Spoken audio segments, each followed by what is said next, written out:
আল্লাহু ওয়ালিয়ুল্লাযীনা আমানু ইউখরিজুহুম মিনাজ-যুলুমাতি ইলান-নূর। যারা মুমিন, যারা কালিমাওয়ালা, আরে পৃথিবীতে তুমি তোমার দুস্থ কাকে খুঁজতেছো? তুমি কাকে আপন মনে করতেছো? তুমি তোমার বাবাকে বেশি আপন মনে করো, তুমি তোমার দুস্থকে বেশি বড় আপন মনে করছো, তোমার ক্লাসমেটকে তুমি বেশি আপন মনে করছো। আল্লাহ বলেন যার ভিতরে কালিমার ছোঁয়া আছে, যার ভিতরে ইসলামের চেতনা আছে, যার ভিতরে আমি আল্লাহর কালিমার বিশ্বাস আছে, আল্লাহ বলেন আমি তোমার জন্য সবচেয়ে বেশি বড় আপন। আমার চেয়ে আপন কাউকে পাবে না। সুতরাং আপনত্ব আমার সাথেই করো, পৃথিবীর কারোর সাথে নয়। এজন্য আল্লাহ তাআলা বলছেন ওয়া ইয়া ফারহাবুন, আমাকে ভয় করো। ওয়া ইয়া ফাত্তাকুন, আমাকে ভয় করো। ওয়া মাল্লাহু বিগাফিলিন আম্মা তা'মালুন, বান্দা তোমরা যা করো আমাকে তা থেকে গাফেল মনে করো না। তোমরা যা করো আমাকে গাফেল মনে করো না, আমি সব দেখি, সব দেখি। ইন্নাল্লাহা সামিউন বাসীর, তুমি যা আস্তে আস্তে বলেছো সেটাও আমি সামিউন, শুননেওয়ালা। তুমি যা আধারে করেছো, অন্ধকারে করেছো, বাসীর, আমি আল্লাহ তাও দেখনেওয়ালা। তুমি বলো নাই, তুমি করো নাই, তুমি তোমার দিলের মধ্যে আছে, এখনো জবান দ্বারা আনো নাই, জবানের ভিতরে আসে নাই। ইন্নাল্লাহা আলিমুম বিযাতিস সুদূর, তোমার সিনার ভিতরে, দিমাগের ভিতরে ঘুরপাক খাচ্ছে, তুমি বলো নাই, করো নাই, ওইটার খবরও আমি আল্লাহ জানি। শুধু তাই না, আল্লাহর নবী হাদিসে বলেছেন 50 বছরের যদি তোমার হায়াত থাকে, 50 বছর পরে তোমার দিমাগে কি আসবে, তোমার ব্রেনে কি আসবে, তোমার কলবে কি আসবে, তোমার সিনায় কি আসবে, সেটা আমি আজই জানি।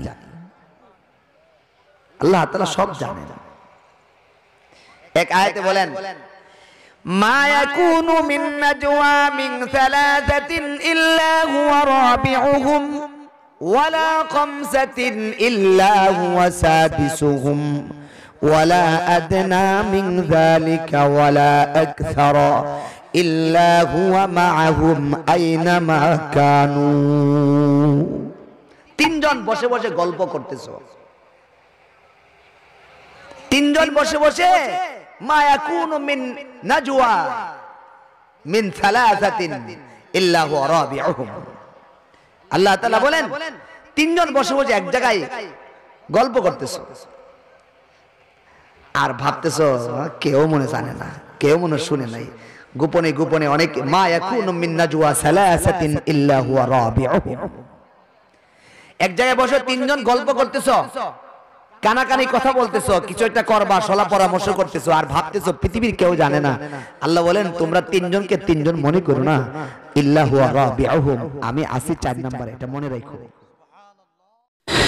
আসসালামু আলাইকুম ওয়া রাহমাতুল্লাহি ওয়া বারাকাতুহু। ওয়া আলাইকুম আসসালাম ওয়া রাহমাতুল্লাহি ওয়া বারাকাতুহু ওয়া রাহমাতুল্লাহ। ইন্নাল হামদুলিল্লাহ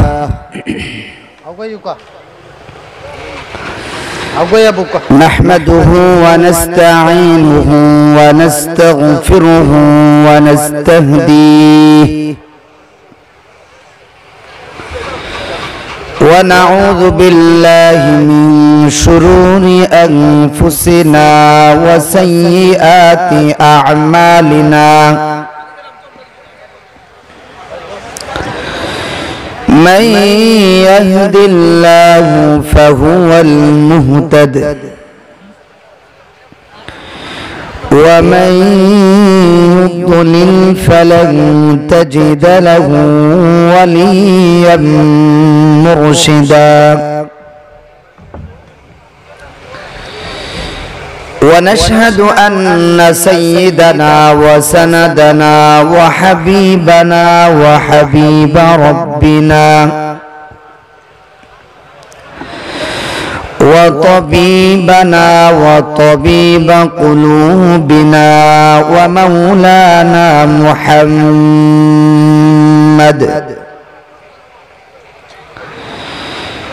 ومولانا محمدا عبد الله ورسوله الذي بلغ الرسالة وأدى الأمانة ونصح الأمة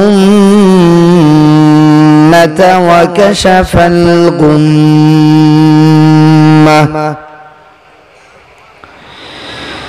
وجاهد في الله حق جهاده حتى أتاه اليقين فصلوات الله وسلامه عليه وعلى آله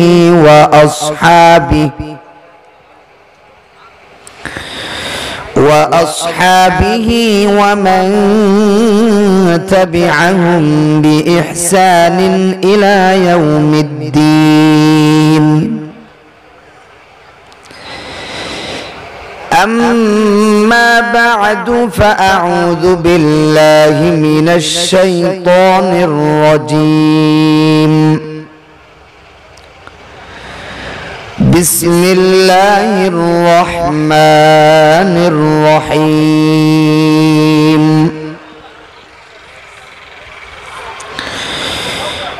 ومن يطع الله ورسوله فقد فاز فوزا عظيما.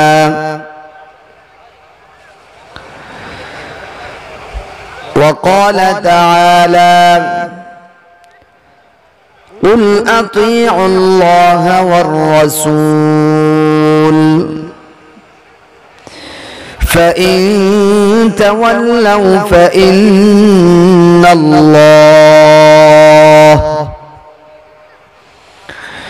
فإن الله لا يحب الكافرين.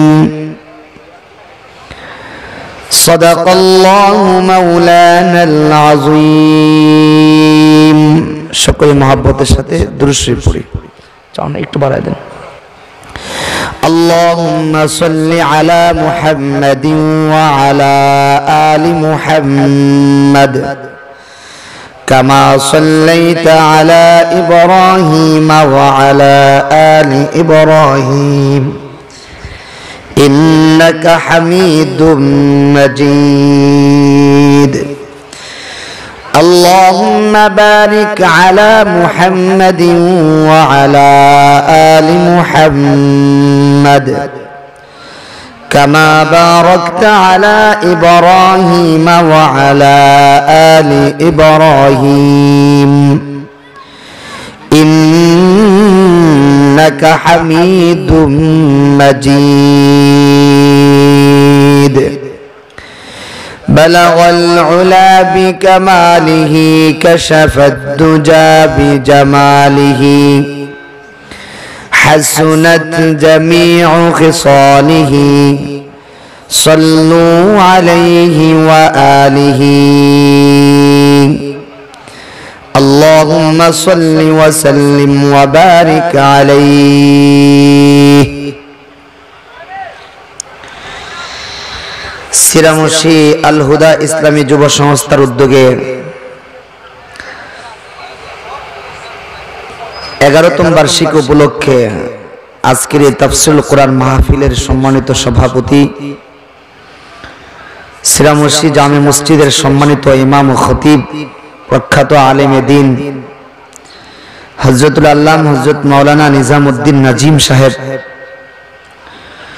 উপস্থিত হযরত উলামায়ে কেরাম, মুরব্বিয়ানে আযম, প্রাণপ্রিয় যুবক ভাইরা, পর্দার আড়ালে পর্দানিশীন মা ও বোনেরা, আল্লাহ তাআলার কাছে লাখ কোটি শুকরিয়া যে আল্লাহ তাআলা আমাদেরকে এই কনকনে শীতকে অপেক্ষা করে কোরআন হাদিসের এই সুন্দর মাজমায় খুব সুন্দরভাবে বসে থাকার, দোয়া নিয়ে বাড়ি ফেরার আশা নিয়ে বসে যাওয়ার তৌফিক দিয়েছেন। সেজন্য মহান রব্বুল আলামিনের শুকরান সকলেই দিল থেকে বলি আলহামদুলিল্লাহ। আলহামদুলিল্লাহ। ভাই, আমি আপনাদের সামনে কোরআনে কারীমের ছোট্ট একটি আয়াত এবং আরেকটি আয়াতের অংশ বিশেষ তেলাওয়াত করেছি। ইনশাআল্লাহ এই দুইটা আয়াতের উপরে কিছু আলোচনা করব। আল্লাহ তাআলা আমাকে কিছু কথা ইখলাসের সাথে বলার, আপনাদেরকে আমলে নিয়তে শোনার তৌফিক দান করেন, সকলে বলে আমিন। আল্লাহ রাসূল সাল্লাল্লাহু আলাইহি ওয়াসাল্লাম দুনিয়া থেকে চলে যাওয়ার আগে অনেকগুলা হাদিস বলেছেন। উল্লেখযোগ্য একটা হাদিস আল্লাহ রাসূল বলেন, তারাকতু ফীকুম আমরাইন লান তাদিল্লু মা তামাসসাকতুম বিহিমা কিতাবাল্লাহ ওয়া সুন্নাত রাসূলি। আল্লাহ রাসূল ফরমান, আমি তোমাদের মাঝে দুটো জিনিস রেখে গেলাম। তারাকতু ফীকুম আমরাইন, তোমাদের মাঝে দুটো জিনিস আমি ছেড়ে গেলাম। লান তাদিল্লু, কখনোই তোমরা পথহারা পথভ্রষ্ট হবে না। মা তামাসসাকতুম বিহিমা, যতক্ষণ পর্যন্ত এই দুইটা জিনিসকে তোমরা আঁকড়িয়ে ধরে রাখবে। একটা হলো কিতাব আল্লাহ, আল্লাহর কোরআন, আরেকটা হলো সুন্নাত রাসূলি, আল্লাহর রাসূল সাল্লাল্লাহু আলাইহি ওয়াসাল্লামের সুন্নাত। এই দুইটা জিনিস যতদিন পর্যন্ত তোমরা আঁকড়িয়ে ধরে রাখবে, ততদিন পর্যন্ত তোমরা কখনোই পথ হারা হবে না, পথভ্রষ্ট হবে না, জান্নাতের পথ হারিয়ে জাহান্নামের পথে উঠবে না। যতক্ষণ পর্যন্ত কোরআন হাদিসের দৃষ্টিকোণ থেকে চলবে, ততদিন পর্যন্ত তোমরা আমি আল্লাহ তাআলার সঠিক সিরাতে মুস্তাকিমের পথ হারাবে না। এই হাদিস থেকে আমরা দুটি জিনিস পাইলাম, যে কোরআন এবং হাদিস এই দুইটা হলো আমাদের মূল বিষয়। আমাদের জীবনের পাথেয় হলো এই দুইটা জিনিস। এই দুইটা জিনিস থেকে ইজমা কিয়াস বের হয়েছে, এটিও শরঈ দলিল। হাদিসের মধ্যে আসছে, লা ইয়াজমাউ উম্মতি আলা দালালাহ, আমার উম্মত পথভ্রষ্টতার উপরে জমা হতে পারে না। উলামায়ে উম্মত যখন কোন একটা বিষয়ের মধ্যে ঐক্যমত পৌঁছবেন, এটাও হাদিসেরই কথা, এটাও শরঈ দলিল। আবার যখন কোরআন হাদিস থেকে ইস্তেমবাত করা হবে, মাসআলা বের করা হবে, যেটাকে কিয়াস বলা হয়, এটাও শরঈ দলিল। বাকি শরঈ বিষয় মূল দুইটা, একটা হলো কোরআন আর একটা হলো হাদিস। আজকে এখানে সুন্দর আল হুদা ইসলামী সংস্থার উদ্যোগে যে আয়োজন, এই সংস্থার মূল কথাটা কি, আয়োজনের মূল কথাটা কি? বেসিকলি মূল কথাটা হইল, কোরআন হাদিসের কিছু কথা আমরা শুনবো, যদি আমাদের ভিতরে আমলে নাই, এমন জিনিস যদি আমরা শুনি আমল করা দরকার, সেটা আমরা করব। আর এমন জিনিস আমাদের ভিতরে আছে যেটা আমাদের ছাড়া দরকার, আজকে যদি সেই জিনিসটা শুনি তাহলে ছেড়ে দেব। এই একটা মানসা নিয়ে, এই একটা চাহিদা নিয়ে এই তাফসীরুল কোরআন মাহফিল করানো এবং শোনানো উভয়টাই মূল। কিন্তু এটা মূল কিন্তু স্টেজ সুন্দর হওয়া না, মূল কিন্তু প্যান্ডেল সুন্দর হওয়া না, মূল কিন্তু ব্যবস্থাপনা অনেক সুন্দর হওয়া এটা না। বাকি এগুলো হলো মূলটার জন্য সহায়ক, এডিশনাল। কোরআন হাদিস মতো জীবন যাপন করার পাথেয় অর্জন করার এই ব্যবস্থাপনাটা হলো একটা সহযোগী। মূল হলো কোরআন হাদিসের কথা শোনা, সেই অনুপাতে নিজের জীবনকে গড়ার আজম বিল জাজম, দিল থেকে পাকা পুক্ত এরাদা করা।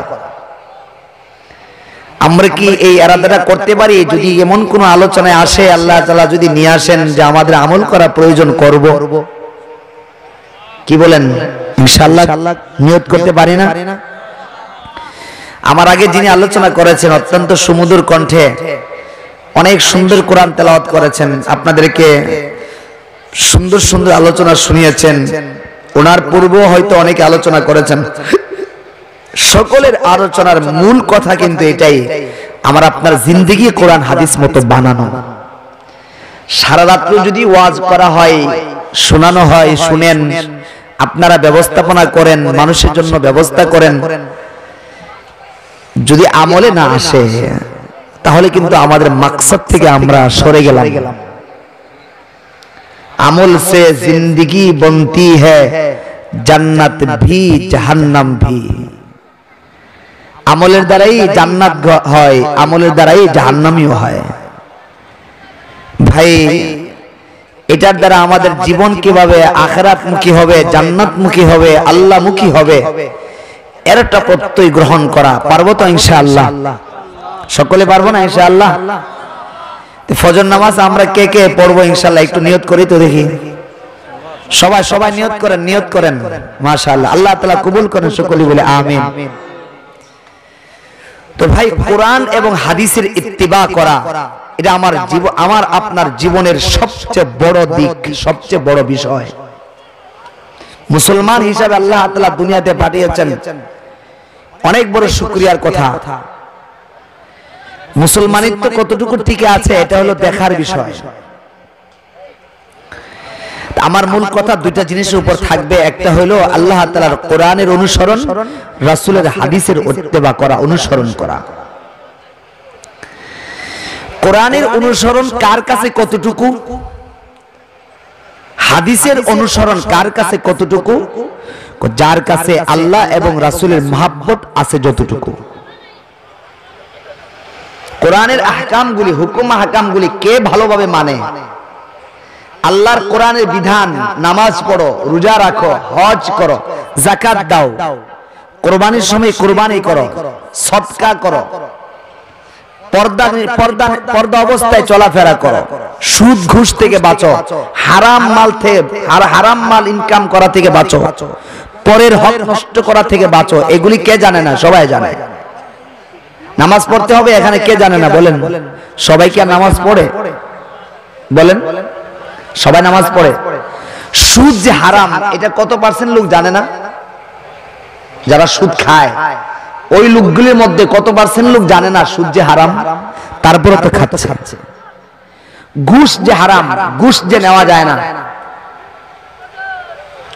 এটা যে হারাম, এটা কত পার্সেন্ট লোক জানে না? সবাই তো জানে, তারপর মানতে পারতেছে না। কেন? বলে আল্লাহ তাআলার প্রতি অগাধ বিশ্বাস আর ভালোবাসা তার কম নাই। এজন্যই মুহাব্বত না থাকার কারণে আল্লাহর কথাগুলি মানতে তার জন্য সহজ হচ্ছে না। আমার ভাইরা, আপনার সাথে যার কানেকশন বেশি, যার বন্ধুত্ব আছে আপনার সাথে, সে যখন একটা কথা বলবে, রিকোয়েস্ট করবে আপনার কাছে, তখন কিন্তু আপনি তার কথাটা মানতে খুব সহজ, কঠিন হলেও সহজ। আমি যদি হঠাৎ করে, আমাকে কেউ চেনেন না, আমাদের খতিব সাহেব হুজুরকে কেউ চেনেন না, খতিব সাহেব যদি একটা কথা বলে অচেনা মানুষকে, দূর হুজুর কই থেকে আইছে, কি করে? আর যখন আপনি বুঝবেন আমার খতিব সাহেব বলেছেন, আমার হুজুর বলেছেন, তখন কিন্তু কঠিন হলেও মানতে সহজ। কেন? তার মুহাব্বত আপনার দিলে আছে,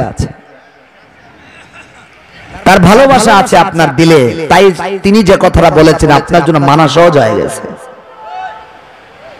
আপনি যার সাথে এমপি মহোদয় অথবা মেম্বার মহোদয় যিনি আছেন, চেয়ারম্যান মহোদয় যিনি আছেন, আপনার সাথে কানেকশন নাই, কিন্তু আপনি তার কাছ থেকে একটা কাজ উদ্ধার করতে চাচ্ছেন, তখন আপনি তালাশ করবেন, আমার সাথে তো ভালো সম্পর্ক নাই, লিয়াজু নাই, কানেক্ট নাই, আমি কারে দিয়ে কথাটা বলেলে আমার কথাটা উদ্ধার করতে পারবো, কাজটা উদ্ধার করতে পারবো। আপনি কিন্তু তালাশ করবেন ওই লোকটাকে, কাকে দিয়ে সুপারিশটা করানো যায়, কাকে দিয়ে কথা বলানো যায়। সে যখন কথা বলবে, বাস তুমি যেহেতু বলছো আমি তো না করে দিয়ে পারতেছি না, তখন সে কাজটা করা হয়ে যায়। আমার ভাইয়েরা, যার দিলের ভিতরে আল্লাহর প্রেম আর ভালোবাসা, মুহাব্বত যতটুকু আছে, তার জন্য আল্লাহর বিধানগুলি, কোরআনের ভিতরে যত আহকাম ভিত্তিক আয়াত আছে, আমসাল ভিত্তিক আয়াত আছে, যত বিষয়াদি রয়েছে কোরআনের ভিতরে, সে সমস্ত বিষয়গুলি মানাটা তত সহজ হয়ে যাবে, দিলের মধ্যে আল্লাহর ভালোবাসা জন্মাবে। এই কথাটা বুঝতে হবে, আমার রব্বে কারীম আমার সাথে সাথেই আছে, আমাকে দেখতেছেন, তার চেয়ে বড় আপন আমার আর কেউ নাই। আল্লাহ তাআলা কোরআনে কারিমে বলছেন আল্লাহু ওয়ালিয়ুল্লাযীনা আমানু ইউখরিজুহুম মিনাজ যুলুমাতি ইলান নূর। যারা মুমিন, যারা কালিমাওয়ালা, আরে পৃথিবীতে তুমি তোমার দুস্থ কাকে খুঁজতেছো? তুমি কাকে আপন মনে করতেছো? তুমি তোমার বাবাকে বেশি আপন মনে করো, তুমি তোমার দুস্থকে বেশি বড় আপন মনে করছো, তোমার ক্লাসমেটকে তুমি বেশি আপন মনে করছো। আল্লাহ বলেন যার ভিতরে কালিমার ছোঁয়া আছে, যার ভিতরে ইসলামের চেতনা আছে, যার ভিতরে আমি আল্লাহর কালিমার বিশ্বাস আছে, আল্লাহ বলেন আমি তোমার জন্য সবচেয়ে বেশি বড় আপন। আমার চেয়ে আপন কাউকে পাবে না। সুতরাং আপনত্ব আমার সাথেই করো, পৃথিবীর কারোর সাথে নয়। এজন্য আল্লাহ তাআলা বলছেন ওয়া ইয়া ফারহাবুন, আমাকে ভয় করো। ওয়া ইয়া ফাত্তাকুন, আমাকে ভয় করো। ওয়া মাল্লাহু বিগাফিলিন আম্মা তা'মালুন, বান্দা তোমরা যা করো আমাকে তা থেকে গাফেল মনে করো না। তোমরা যা করো আমাকে গাফেল মনে করো না, আমি সব দেখি, সব দেখি। ইন্নাল্লাহা সামিউন বাসীর, তুমি যা আস্তে আস্তে বলেছো সেটাও আমি সামিউন, শুননেওয়ালা।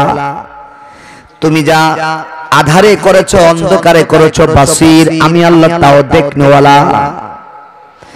তুমি বলো নাই, তুমি করো নাই, তুমি তোমার দিলের মধ্যে আছে, এখনো জবান দ্বারা আনো নাই, জবানের ভিতরে আসে নাই। ইন্নাল্লাহা আলিমুম বিযাতিস সুদূর, তোমার সিনার ভিতরে, দিমাগের ভিতরে ঘুরপাক খাচ্ছে, তুমি বলো নাই, করো নাই, ওইটার খবরও আমি আল্লাহ জানি।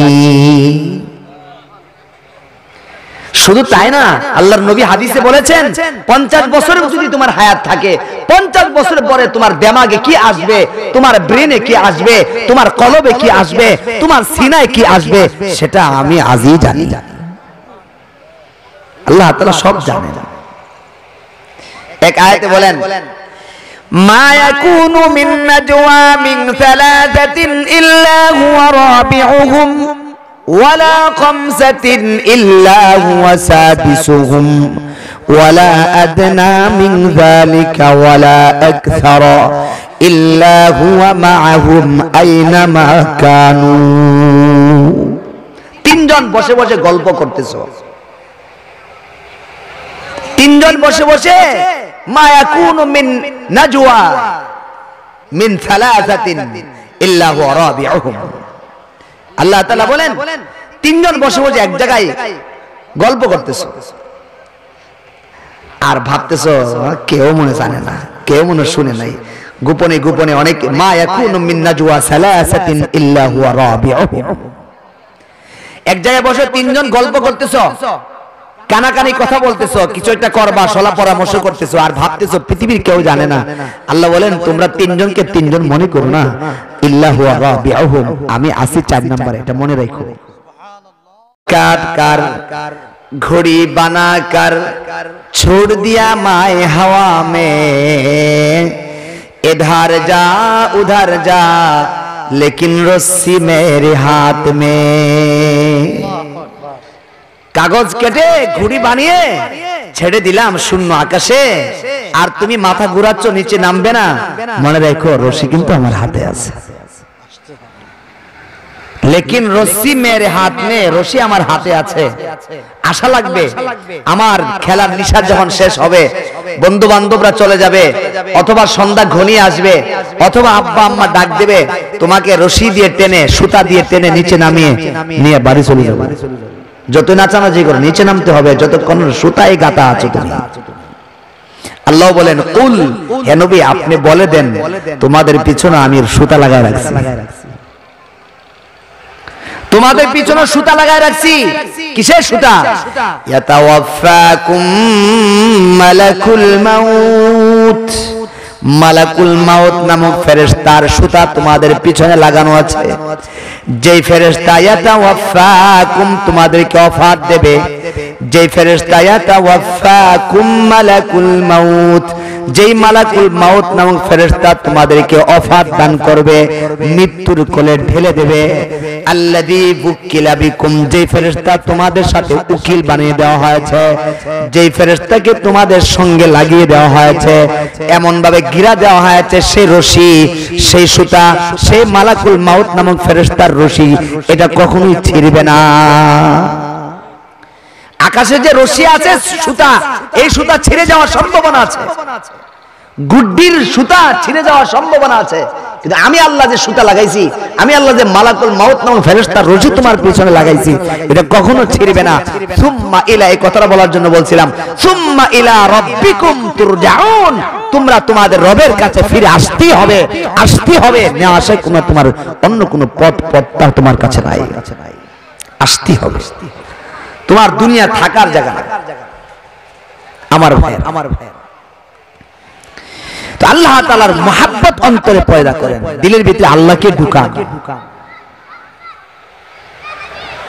কোরআনে কারীমের মধ্যে আমরা যদি তালাশ করি এটা পাই যে আপনাকে আল্লাহ হাত দিবেন, হাত দ্বারা আল্লাহর কাজও করতেছেন, নামাজ পড়তেছেন, দান সদকা করতেছেন, হাতের দ্বারা মায়ের খেদমত করতেছেন, এগুলি আল্লাহ তাআলার অর্ডার। আবার নিজের জীবিকা উপার্জনের জন্য হাত ব্যবহার হচ্ছে, চোখ ব্যবহার হচ্ছে, কান ব্যবহার হচ্ছে, নিজের অঙ্গ প্রত্যঙ্গগুলি ব্যবহার হচ্ছে, আল্লাহ তাআলার কোনো বাধা নাই। আপনি আপনার বাহ্যিক অঙ্গ প্রত্যঙ্গগুলি আপনার নিজের কাজে ব্যবহার করেন, কোনো বাধা নাই। কিন্তু একটা অঙ্গ আল্লাহ তাআলা আমাকে আপনাকে দিয়েছেন, সেই অঙ্গের ভিতরে একমাত্র আল্লাহই থাকতে চান, পৃথিবীর কোনো মাখলুক গায়রুল্লাহ সেখানে থাকতে আল্লাহ পছন্দ করেন না। ওই দিলটা, আলা ওয়া ইন্না ফিল জাসাদি লামুদগা ইযা সলুহাত সলুহাল জাসাদু কুল্লু ওয়া ইযা ফাসাদাত ফাসাদাল জাসাদু কুল্লু আলা ওয়াহিয়াল কলব। বান্দা, তোমার শরীরের মধ্যে একটা ছোট্ট গোশতের টুকরা আছে, ওটা যদি সুস্থ থাকে আর তোমার সারা শরীর যদি পচনও ধরে থাকে, আল্লাহ রাসূল বলেন আল্লাহর আদালতে তোমার পুরো শরীরই সুস্থ আছে। সুবহানাল্লাহ। ওয়া ইযা ফাসাদাত ফাসাদাল জাসাদু কুল্লু, ওই গোশতের টুকরা যদি নষ্ট হয়ে যায় আর তা তোমার সারা শরীর যদি সুন্দর সুঠাম দেহের অধিকারী হও, তারপরও আল্লাহ রাসূল বলেন ফাসাদাল জাসাদু কুল্লু, তোমার পুরো শরীর নষ্ট হয়ে গেছে। আলা ওয়াহিয়াল কলব, এটা হলো কলব। আমার ভাইরা, দিলের মধ্যে আল্লাহর ভালোবাসা জন্মান, কোরআনের উপরে আমল করা সহজ।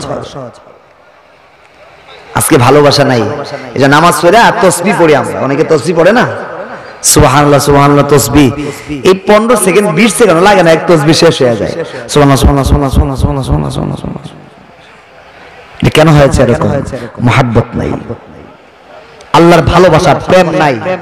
এইজন্য সুবহানাল্লাহ সুবহানাল্লাহ সুবহানাল্লাহ বলে মনে মনে ভাবতেছে খুব খুশি, আমি এক তাসবিহ পড়ছি, 2 তাসবিহ পড়ছি, 3 তাসবিহ পড়ছি, গোড়ার দিন পড়া। হাজারো কোটি বার যদি এভাবে পড়া হয়, একবার সহি করে পড়ার চেয়ে তার চেয়ে বড় মূল্য হতে পারে না। আল্লাহ রাসূল বলেন সুবহানাল্লাহ ওয়ালহামদুলিল্লাহ তামলাআন মা বাইনাস সামাই ওয়াল আরদ। বান্দা, তুমি যখন সহি শুদ্ধভাবে একবার সুবহানাল্লাহ বলবে, আমার প্রেম ভালোবাসা নিয়ে যখন দিল থেকে সুবহানাল্লাহ বলবে, ওয়ালহামদুলিল্লাহ বলবে, আসমান জমিনের ফাঁকা জায়গা তোমাকে সওয়াবের দ্বারা ভরপুর করে দেওয়া হবে। আমাদের কি অবস্থা হয়েছে ভাই? আপনি এক তাসবিহ সুবহানাল্লাহ পড়বেন, আলহামদুলিল্লাহ পড়বেন, কমসে কম 3.5 মিনিট থেকে 4 মিনিট সময় লাগায় যদি পড়তে পারেন, তো বুঝবেন যে আপনার পড়াটা সহি হয়েছে, অন্তর থেকে আসছে। আর যদি আধা মিনিটই শেষ হয়ে যায়, বুঝতে হবে কিছু হয়নি। নামাজ পড়তে দাঁড়াইছেন, কার সামনে দাঁড়াইছে আমরা বলেন তো ভাই? নামাজে কার সামনে? আল্লাহর সামনে দাঁড়িয়েছে। কিন্তু নামাজে দাঁড়িয়ে সূরা ফাতিহা যে কোন সময় শেষ হইল আর সূরা ইখলাস যে কখন শেষ হয়ে গেল, রুকুতে চলে গেলাম, সিজদায় চলে গেলাম, হঠাৎ করে মনে হলো এই পর্যন্ত যে আসলাম সবকিছু শেষ করি আসলাম কিনা, বুঝতে পারলেন? আমি যে রুকুতে চলে গেলাম, রুকুতে যা মনে হয়েছে সূরা ফাতিহা আর সূরা অন্য একটা সূরা মিলাইছি কিনা, সূরা ফাতিহা শেষ করলাম কিনা, এখন সন্ধ্যা লেগে গেছে, এমন পড়াফড়ি আইছি। আমার কথা বুঝতেছেন না? মনে কষ্ট হইতেছে, ভাষায় তো কিছু তারতম্য আছেই, এই জন্য হয়তো বা বুঝতে আপনাদের অসুবিধা হইতেছে। আপনাকে কথা বুঝতেও আমার অসুবিধা হয়, আমার কথা বুঝতে তো অসুবিধা হবেই। আমার ভাইরা, আমি আল্লাহর সামনে নামাজ পড়তে দাঁড়িয়েছি, সুতরাং আমার কথা যদি আল্লাহ শুনবে, আমি আল্লাহর কাছে বলবো। আপনি যদি এমপি সাহেবের সামনে কথা বলেন, কত সুন্দর করে কথা বলবেন, ভুল যেন না হয়, সুন্দরভাবে কথা বলবেন। চেয়ারম্যানের সামনে কথা বললে কত সুন্দরভাবে কথা বলবেন, বডিরে কত সুন্দর করে রাখবেন। কিন্তু মওলা পাকের সামনে কথা বলতেছেন, রব্বে কারীমের সামনে কথা বলতেছেন, আল্লাহর সামনে আপনি কোরআন তেলাওয়াত করতেছেন। কোথায় আপনার সেই ইশক, কোথায় আল্লাহ তাআলার প্রেম ভালোবাসা? কোন সময় সূরা ফাতিহা শেষ হয়ে গেল আপনি তো বলতেই পারতেছেন না। অথচ দরকার ছিল কি সুন্দর করে পড়া, আলহামদুলিল্লাহি রাব্বিল আলামিন, থেমে যান, আর রহমানির রহিম, থেমে যান, একসাথে পড়বেন না, তাহলে আপনার পড়ার মধ্যে মাধুর্যতা আসবে। মালিকি ইয়াউমিদ্দিন, ইয়াকা না'বুদু ওয়া ইয়াকা নাস্তাঈন, اهدنا الصراط المستقيم صراط الذين أنعمت عليهم غير المغضوب عليهم ولا الضالين।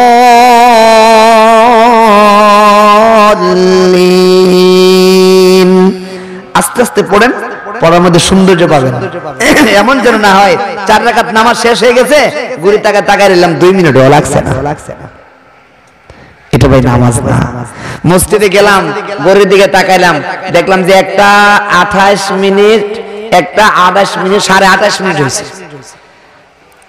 একামত দিতে আরো 1.5 মিনিট বাকি। আমি দাঁড়াতে চিন্তা করলাম 1.5 মিনিট, এরপরে মুয়াজ্জিন সব দাঁড়াবে, একামত দেওয়া শুরু করবেন, ইমাম সাহেব হুজুর আল্লাহু আকবার বলবেন, সানা পড়বেন, সূরা ফাতিহা পড়বেন, আরেকটা সূরা মিলাবেন, তারপর রুকুতে যাবেন। কত সময়, 4 রাকাত সুন্নাত পড়ে আরো আমার সময় হাতে থাকবে। কথা বুঝতেছেন না ভাই? আমার মেজাজটা যেন এরকম না হয়, আমি দেখবো 25 বাজে, 1:25 বাজে, আমি সুন্দর করে নামাজটা পড়তে পারবো, সুন্নত পড়তে পারবো, তখনই শুরু করব। আমার এত তাড়াহুড়া কিসের? আমার আল্লাহর দেওয়া সময় যদি আমি আল্লাহর জন্য এত কারচুপি করি, আমার মওলা পাকের দেওয়া সময় যদি আমি 1.5 মিনিট 2 মিনিটে আমি নামাজ পড়তে চাই, আমার মতো নিমুখ হারাম তো আল্লাহর জমিনে আর কেউ নেই। কেন এমন করবো ভাই? আমাকে তো সময়টা আল্লাহই দিয়েছেন, আমাকে তো সুস্থ আল্লাহই রেখেছেন, আল্লাহর কাজের বেলায় আমার এত কেন তাড়াহুড়া? আমার দিলের মধ্যে আল্লাহ তাআলার ইশক মুহাব্বত ঢুকান, যেমনটি ছিল হযরত বেলাল হাবশীর অন্তরে। বেলাল হাবশী রাদিয়াল্লাহু তাআলা আনহু, তার দিলের মধ্যে আল্লাহর ইশক কেমন ছিল যে আযান দিলে আল্লাহর আরশ পর্যন্ত পৌঁছে যেত। কত সাহাবী আল্লাহ রাসূল সাল্লাল্লাহু আলাইহি ওয়াসাল্লামের কাছে আসছেন, আয়েশা বলতেছেন, ওগো আল্লাহর রাসূল, আমাদের মাঝে কিছু সাহাবা আছে, আজমাইন আছেন, গলার আওয়াজ অনেক সুন্দর,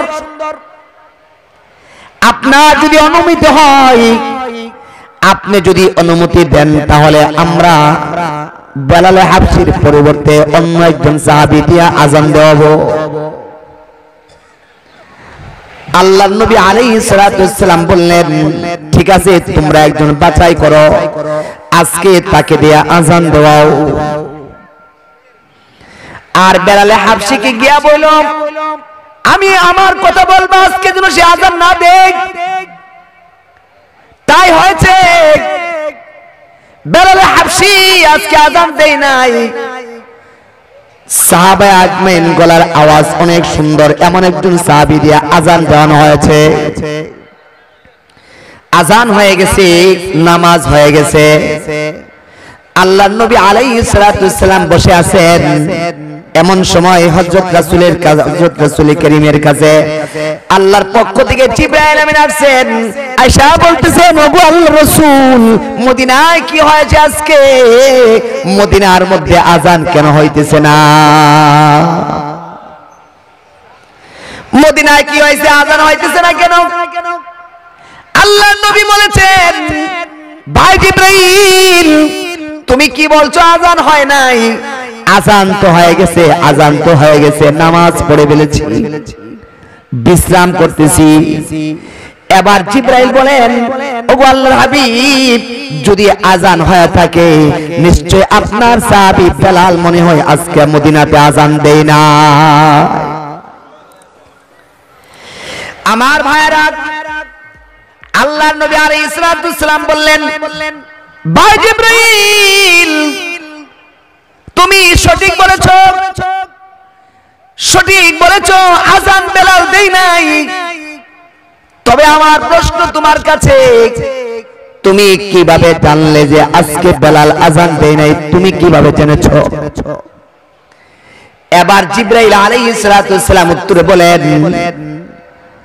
ওগো আল্লাহর হাবিব, আপনার সাহাবী বেলাল যখন আজান দেয়, বেলাল হাবশী যখন জমিনের মধ্যে আজান দেয়, এই আজানের সুর শুধুমাত্র মদিনার অলিগলিতে যায় না, আল্লাহর কাছে তার প্রেম ভালোবাসা তার দিলের মধ্যে এত বেশি, সে যখন আজান দেয় আল্লাহর কাছে তার আজানের আওয়াজগুলি এত ভালো লাগে, আজানের আওয়াজগুলি, আলফাজগুলিকে, লফজগুলিকে, বাক্যগুলিকে আল্লাহ পাক রব্বুল আলামিন কুদরতের দ্বারা আসমানওয়ালা ফেরেশতা, আরশওয়ালা ফেরেশতাদের কানের মধ্যে আওয়াজটা আল্লাহ পৌঁছায়া দেয়। ওগো আল্লাহর হাবিব, আজকে আমরা আসমানওয়ালারা, আজকে আমরা জমিনওয়ালা ফেরাসি, আজকে আমরা আরশওয়ালা ফেরেশতারা আজান শুনতে পাই নাই, আজান শুনতে পাই নাই। এইজন্য আমি জিবরাইল দৌড়ে আসছি, ইয়া রাসূলুল্লাহ, আজকে মদিনায় কি হয়েছে? আজান হইতেছে না কেন? এইজন্য আইছি। অথচ বেলাল হাবশী কেমন ছিলেন? মানাকিবে বেলালের মধ্যে আসছে, আসওয়াদু ওয়াজহিহি, বেলাল হাবশীর চেহারা ছিল অনেক অনেক কালো, নিচের ঠোঁটটা ছিল অনেক মোটা, চোখগুলি ছিল ভাসান্না চোখ, মাথার আর দাড়ির চুলগুলি ছিল কুকরানো কুকরানো চুল, রশির মতো পাকানো চুল। আমার ভাইরা, এত কালো হওয়ার পরেও গলার আওয়াজ এত সুন্দর ছিল না, কিন্তু আল্লাহর কাছে তার দাম কত বেশি ছিল।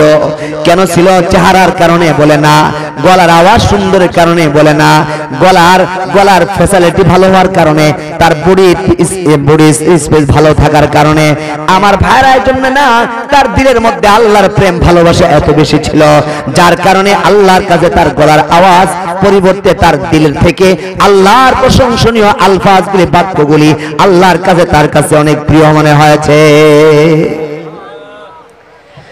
বেলাল হাবশী রাদিয়াল্লাহু তাআলা আনহু গলার মধ্যে রশি লাগানো, হাত পা বাঁধা আছে, বুকের মধ্যে বিশাল বড় পাথরের চাপা, শরীরের মধ্যে চাবুক মারতে মারতে শরীরটাকে ঝাঁঝরা করে দেওয়া আছে। উত্তপ্ত গরম বালির মধ্যে জামা খুলে তাকে সেখানে শোয়া দেওয়া হয়েছে। আমার ভাইরা, এরপরও তাকে বলা হইতেছে, এই বেলাল, তার মনিবের পক্ষ থেকে বলতেছে, তুমি যে রবের উপরে একত্ববাদে বিশ্বাসী হয়েছো ছেড়ে দাও, নতুবা তোমাকে মেরে ফেলবো। আর যে মুহাম্মদের হাতে হাত রাখছো সেখান থেকে তোমার হাত সরাতে হবে। বেলাল হাবশী বলেন, এ আমার মনিব, শুনে রাখো, আমাকে তুমি যত বড় আঘাত করতেছো, আমার দিলের মধ্যে আরো আল্লাহর প্রেম আর ভালোবাসা বৃদ্ধি হইতেছে, মজা লাগতেছে বেশি। আমার ভাইরা রে, দিলের মধ্যে আল্লাহর প্রেম ভালোবাসা এত বেশি ছিল, প্রথম পর্যায়ে তো বলতেছিল আল্লাহু আহাদ, আল্লাহু আহাদ। তারা বলে আল্লাহর একত্ববাদের বিশ্বাস থেকে বেরিয়ে আসতে, আর তাদের কথার জবাবে বলেন আল্লাহু আহাদ, আল্লাহু আহাদ, আল্লাহ এক, আল্লাহ এক, আল্লাহ এক। এরপরে এত আঘাত প্রাপ্ত হয়েছে, আল্লাহ শব্দটা বলতে পারতেছে না, শুধু বের করতেছে আহাদ, আহাদ, আহাদ, আহাদ, আল্লাহ এক, আল্লাহ এক, আল্লাহ এক। এরপরে বলতেছেন, এ মুনিব, আমার এই হাতটা এমন একটা মহামানবের হাতের সাথে লাগছে যেখান থেকে কঠিন কালো আমি বেলালে হাত ছুটবে না, তুমি আমাকে আঘাত করতে করতে দুনিয়ার থেকে খতম করে দিতে পারো। মনে রাখবা আমার এই হাতটা মহানবী মুহাম্মদ আরবি সাল্লাল্লাহু আলাইহি ওয়াসাল্লামের হাত থেকে কোশ্চিন কালো আমার হাত ছুটে আসবে না। সিরাতের মধ্যে আছে হযরত আবু বকর সিদ্দিক রাদিয়াল্লাহু তাআলা আনহুর এই রাস্তা দিয়ে হাঁটার কোনো প্রয়োজন ছিল না, হঠাৎ করে কেমন জনে মনটা আঙ্গি দিয়েছে, মনটার মধ্যে একটা বাড়ি দিয়েছে, এই রাস্তা দিয়ে হাঁটা দিয়েছেন। সামনে আসা দেখতে পেলেন হযরত বেলাল হাবশির উপরে অনেক বড় নির্যাতন চলতেছে, তার দরদ এসে গেছে। আর মনিবের কাছে আবেদন করছে, মনিব যে গোলাম তোমার কথা শুনে না, এই গোলামটা আমার কাছে আমি আবু বকরের কাছে বিক্রি করে দাও। সঙ্গে সঙ্গে যত দাম চেয়েছে সমস্ত দামগুলি পরিশোধ করে বেলাল হাবশী রাদিয়াল্লাহু তাআলা আনহুকে আবু বকর সিদ্দিক ক্রয় করে তাকে সঙ্গে সঙ্গে আল্লাহর নামে আজাদ করে দেওয়া হয়েছে। সাথে সাথে রেজাল্ট। আমার ভাইরা, বেলাল হাবশী তার দিলে আল্লাহর প্রেম ভালোবাসা কেমন ছিল? বুখারীর হাদিস, আল্লাহর নবী আলাইহিস সালাতু ওয়াসসালাম মেরাজের রাতে আসেন। মেরাজের রাতে দুনিয়াতে মক্কায় ফেরার পরে আল্লাহর নবী মসজিদে হারামের ভিতরে বাদাল ফজর কথা বলতেছেন সাহাবা আজমানের কাছে। হাদিসের মধ্যে বলছেন, আমি যখন জান্নাতের মধ্যে প্রবেশ করেছি আমার সঙ্গে আমার ভাই জিব্রাইল ছিলেন, আমরা একসঙ্গে জান্নাত পরিদর্শন করতেছিলাম। হঠাৎ করে লাআন্নী ইন্নী লাআসমাউ ইন্না লানাসমাউ খাশখাশাতা কদমাইক, হে বেলাল তোমার দুই কদমের খসখস আওয়াজ, খটখট আওয়াজ আমি জান্নাতের মধ্যে শুনতে পেয়েছি। বেলাল রে তুমি কি আমল করো, তোমার কদমের আওয়াজ ওখানে কিভাবে গেল? বলতেছেন আমি ভাই জিব্রাইল একসঙ্গে হাঁটতেছি, হঠাৎ করে দেখলাম আমাদের সামনে কে যেন হাঁটতেছে, তার কদমের আওয়াজ শোনা যায়। জিজ্ঞাসা করলাম ভাই জিব্রাইল আমাদের সামনে কার কদমের আওয়াজ শোনা যায়? মানুষ তো দেখা যায় না। এবার আল্লাহর জিব্রাইল বললেন, ওগো আল্লাহর হাবিব আমাদের সামনে আপনার সাহাবী বেলাল হাবশীর কদমের আওয়াজ শোনা যায়। কিসের দ্বারা ওখানে গিয়েছেন? জান্নাতের মধ্যে রাসূলের সামনে কদমের আওয়াজ শোনা যায়, কিসের বিনিময়ে? অনেক সুন্দর চেহারা ছিল, তাই না? কি বলেন? চেহারার কারণে না, তার চেহারার বডি ল্যাঙ্গুয়েজের কারণে না, তার বডি ফিটনেসের কারণে না, দিলের মধ্যে আল্লাহর প্রেম ভালোবাসা ছিল, আর অঙ্গ প্রত্যঙ্গ দিয়ে তার ভালোবাসা প্রমাণিত হয়েছে। আমরা ছোটকালে আম খেয়েছি, এখনো খাই। আমের ভিতরে যে আটি থাকে, আপনারা কি বলেন? বড়া। বড়া, আমের বড়াটা ফেলাই দিছেন, মাটি নিচে লাগাইছেন, ওখান থেকে দু তিন মাস চলে গেছে, কিন্তু ওখান থেকে আমের চারা জাগায় না। অনেক তালাশ করে দেখলেন, ব্যাপারটা কি? 2-3 মাস হয়ে গেল, পানি দিলেন, সার দিলেন, গোবর দিলেন, কোনোভাবেই সেখান থেকে আমের চারা জাগাচ্ছে না। আমার ভাইয়েরা তালাশ করে দেখলেন, একজন বিজ্ঞ মানুষকে দেখালেন, তিনি এসে বললেন যতই পরিচর্যা করো আমের চারা জাগাবে না। বলে কেন জাগাবে না? আমের আটি বড়ার ভিতরে একটা অঙ্কুর থাকে, সাদা একটা অংশ থাকে, ওই অংশটা নষ্ট হয়ে গেছে, যার কারণে সেখান থেকে আর কোনোদিন এখান থেকে চারা জাগাবে না। আর অঙ্কুরটা যদি ভালো থাকে মাটি নিচে দেওয়া লাগে না। আম খেয়ে যদি আপনার জানালা দিয়া আপনি নর্দমার মধ্যে ফেলায়া দেন, ঘরের পাশে ফেলায়া দেন, সেখান থেকে অনেক সময় চারা জাগা যায়। কথা বলেন ঠিক কিনা? কেন? আমের বড়ার ভিতরে আমের বড়ার ভিতরে অঙ্কুরটা ভালো আছে, অঙ্কুর ভালো থাকলে সেখান থেকে চারা জাগায়, আর অঙ্কুর ভালো না থাকলে যা কিছু করেন না কেন সেখান থেকে কখনো চারা জাগাবে না। ঠিক তদ্রুপ ভাবে মানুষের প্রতিটা মানুষের দিলের মধ্যে আল্লাহর ভয় যদি থাকে, আল্লাহর ভালোবাসা যদি থাকে, হাত দিয়া, চোখ দিয়া, নাক দিয়া, কান দিয়া, মুখ দিয়া, পা দিয়া, সব জায়গা দিয়া আল্লাহর হুকুমের আমলের চারা জাগাবে।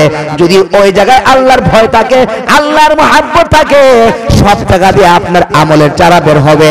আর ওখানে যদি আল্লাহর প্রেম ভালোবাসা মহব্বত না থাকে, যতই চাকচিক্যতা জীবন যাপন করেন না কেন, কশিন কারো বাহ্যিক অঙ্গ প্রত্যঙ্গ দিয়া আল্লাহর হুকুম আহকামের জিন্দেগি বের হবে না। আল কুরআনের আলো, আল হাদিসের আলো, করে করে জাগো, আল হুদা ইসলামী যুব সমাজ কল্যাণ সংস্থা। আমার ভাইরা, দিলের মধ্যে আল্লাহর ভয় ঢুকাও। আল্লাহর নবী আলাইহিস সালাতু ওয়াস সালামকে জিবরাইল আমিন জিজ্ঞাসা করছেন, আখবিরনি আনিল ইহসান। হাবিব, আল্লাহর ভয় কি জিনিস? আল্লাহর ভয় কি জিনিস? আল্লাহর নবী উত্তরে বলেন, আন তা'বুদাল্লাহা কাআন্নাকা তারা فإن لم تكن تراه فإنه يراك। বান্দারে তুমি এমন ভাবে ইবাদত বندگی করো কাআন্নাকা তারা, কেমন যেন তুমি স্বয়ং নিজেই আল্লাহকে দেখতেছো। فإن لم تكن تراه فإنه يراك। আর যদি সেই মঞ্জিল পর্যন্ত না পৌঁছতে পারো তাহলে কমসে কম তুমি মনে করো তোমার রব্বে কারীম তোমার দিকে তাকিয়ে আছে। তুমি যখন তুমি মনে করবা আমার রব আমার দিকে তাকিয়ে আছে, তুমি যখন মনে করবা পরের জমিনের আইল কাটতেছো, তোমার মাথায় যদি থাকতো রব দেখতেছে, কোশ্চিন কালো আইল কাটতে পারতে না। পরের জমিনের পানি চুরি করতেছো, আইলের নিচে দিয়া ছিদ্র করে দিয়েছো, পরের জমিনের পানি চুরি করতেছো। সার দিয়া গেছে, তুমি সারের পানিটা নিয়ে আইছো।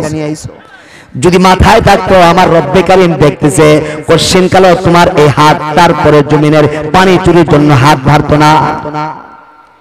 তুমি টেবিলের নিচে দিয়া ঘুষ গ্রহণ করো, টেবিলের উপর দিয়া টাকা গ্রহণ করে মাদ্রাসাওয়ালারা, টেবিলের উপর দিয়া টাকা গ্রহণ করে মসজিদওয়ালারা, মসজিদ কমিটির লোকেরা, মসজিদের ইমাম সাহেবরা, মাদ্রাসার প্রিন্সিপালরা, মাদ্রাসার হুজুরানরা যত টাকা ওঠাই আপনাদের কাছ থেকে সেগুলির হিসাবও দেওয়া হয়। বলেন, কথা বলেন ঠিক কিনা?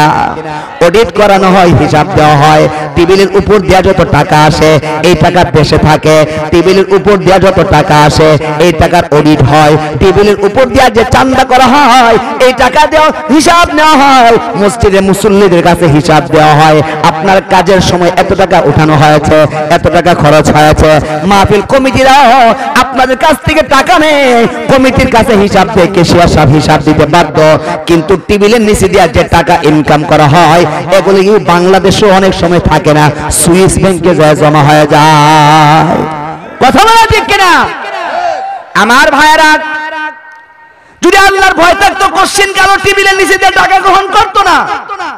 যদি আল্লাহর ভয় থাকতো রাস্তায় দাঁড়ায় দাঁড়ায় গাড়ি ঘোড়া থেকে কখনো টাকা গ্রহণ করতো না। যদি আল্লাহর ভয় থাকতো কোশ্চিন কালো ঘুষ খেত না। যদি আল্লাহর ভয় থাকতো দুই ভাইয়ের ঝগড়া লাগছে, এলাকা মানুষ ঝগড়া লাগছে, এই পার্টির থেকে খায় ওই পার্টির থেকে খায়, এমন লোক জমিনে আছেন কিছু সর্দার টাইপের লোক, ঠিক কিনা? উভয় দলেতে খায়, পারলে কিন্তু আজকে শেষ করতে পারে, করবে না, লাগুক, লাগতে থাকুক, বাড়তে থাকুক, আর আমার চা খাওয়ার ইনকাম বাড়বে। আরে ভাই জমিনে আছে না এগুলি? না, আপনাদের এলাকায় থাকার কথা না, সবাই তো বড় লোক। আমার ভাইয়ের আল্লাহর ভয় যদি থাকে, আল্লাহর মহাব্বত থাকে, কোশ্চিন কালো এটা করবে না। যার দিলের মধ্যে আল্লাহর ভয় আছে, ফজরের আযান হলে কখনোই সে বিছানায় থাকতে পারে না। যার দিলের মধ্যে আল্লাহর ভয় আছে, ফজরের আযান হয়ে গেছে, কম্বল তার গায়ে থাকবে না, উঠে যাবে।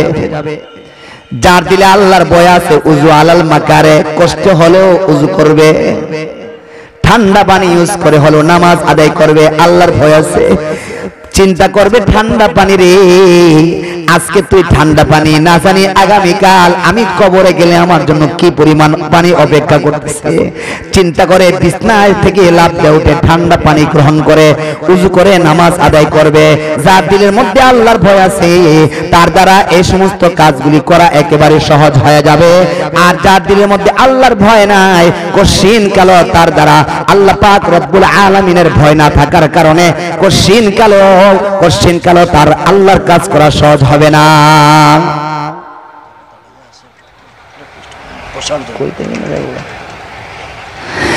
আমার ভাইয়েরা, আল্লাহ পাক রব্বুল আলামিনের ভালোবাসা ছিল ইব্রাহিম খলিলের ভিতরে। আমার আগে হুজুর বলে গেছেন, আমি কথা রিপিট করব না। আগুনে ফেলায় দেওয়া হইতেছে, ইব্রাহিম খলিলকে আগুনে ফেলানো হচ্ছে, আর মাত্র 2-3 সেকেন্ড হলে ফেলায় দেওয়া হবে। ওই মুহূর্তে আল্লাহ পাক তিনাকে পরীক্ষা করেন। কি পরীক্ষা করছেন? আল্লাহ তাআলা জিবরাইল আমিনকে পাঠাইছেন, যাও জিবরাইল আমার খলিলুল্লাহকে নমরুদ আগুনে ফেলাইতেছে, তুমি যাও, যাওয়ার পরে তোমার কাছে যদি আমার ইব্রাহিম কোনো সাহায্য চায় তুমি তাকে সাহায্য করিও। আমার ইব্রাহিম যদি তোমার কাছে কোনো সাহায্য চায় তাহলে তুমি সাহায্য করিও, সহযোগিতা করিও। জিবরাইল আসছেন, আসা বলতেছেন, আল্লাহর খলিল ইব্রাহিম খলিলুল্লাহ, আমি আমার কাছে যদি আপনি কোনো সাহায্য চান বলতে পারেন, আমি আপনাকে সাহায্য করার জন্য আসছি। সাথে সাথে পরীক্ষায় পাস হয়ে গেছে। ইব্রাহিম খলিলুল্লাহ বলেন, জিবরাইল তুমি কি বলছো? আমি তোমার কাছে সাহায্য চাইতাম। কেন? যে রবের পূজা করি তিনি কি অন্ধ নাকি? তিনি তো আমারে দেখতেছেন আমার সাথে কি করা হইতেছে। আমি তোমার কাছে সাহায্য চাই না, আমি তো আমার রব্বুল আলামিনের কাছে সাহায্য চাই, আমি তো আমার রব্বে কারিমের কাছে সাহায্য চাই, আমি তো আমার মৌলা পাকের কাছে সাহায্য চাই, আমি তুমি জিবরাইলের কাছে আমি কোনো সাহায্য চাই না। কত সেকেন্ড বাকি? 3 সেকেন্ড 4 সেকেন্ড। চরকে পয়সা ছেড়ে দিলে আগুনে যাবে। আল্লাহ পাক রব্বুল আলামিন মুহাব্বতের দাবিতে আল্লাহ তাআলার সাথে সাথে জবাব দেয়া দিয়েছেন, কুলনা ইয়া নার, আল্লাহ বলেন ইয়া নার আগুন, কুনি বারদান ওয়া সালামান আলা ইব্রাহিম, এর আগুন আমার ইব্রাহিমের জন্য তুমি আরামদায়ক ঠান্ডা হয়ে যাও। সাথে সাথে আল্লাহ তাআলার এই গরম আগুন, যে আগুনটাকে 6 মাস পর্যন্ত প্রজ্বলিত করা হয়েছে, 6টা মাস লাগাতার যে আগুনকে লাগাতার জ্বালাইছে, এই কয়দিন ইব্রাহিমকে জেলখানায় আবদ্ধ করে রাখছে। আর তারা পরামর্শ করছে, হাররিকুহু ওয়ানসুরু আলিহাতাকুম, তোমরা তাকে জ্বালায়া দাও আর ইব্রাহিম আমাদের মাবুদগুলিকে সহযোগিতা করো। পরামর্শের মধ্যে ফয়সালা হয়েছে তাকে আটকে রাখো, আগুন জ্বালানো হোক, আগুনের মধ্যে ফেলায় দেওয়া হোক। 6 মাস পর্যন্ত জ্বালানোর পরে আগুনে ফেলায় দেওয়া আছে। এত হিট ওলা আগুন, আল্লাহ পাক ডাক দেওয়ার সঙ্গে সঙ্গে আগুন তো আগুন নাই, আগুন তো আরামদায়ক বাগান হয়ে গেছে। আমার ভাইরা 40 দিন মতান্তরে 50 দিন, দুটো রেওয়ায়েতে আছে। 40 দিন মতান্তরে 50 দিন পর্যন্ত আগুনের ভিতরে ছিলেন। যখন নমরুদ বারবার আয়েশা দেখেন না তা সে তো আগুন দিয়ে জাল জ্বলতেছে না, শেষ হলে নমরুদ বলে, ওরে বাপ রে বাপ, জীবনে কত বড় জাদুঘর দেখলাম, ইব্রাহিমের মতো এত বড় জাদুঘর দেখিনি। বলি নাউজুবিল্লাহ, জায়গা সমনষ্ট করছি বহুত। নমরুদ চলে গেছে, আল্লাহ অর্ডার করছেন, ইব্রাহিম আগুন থেকে বের হয়ে যাও, তোমার বাধা কেটে গেছে। আগুন থেকে বের হয়েছেন, বের হওয়ার পরে এক নমরুদের বাহিনীর একজন জিজ্ঞাসা করে, ইব্রাহিম তোমার সাথে আমার একটা কথা আছে, গোপন কথা। বলে কি কথা? এই কথা নমরুদ যেন না শুনে আমি তোমার জিজ্ঞাসা করতে চাই।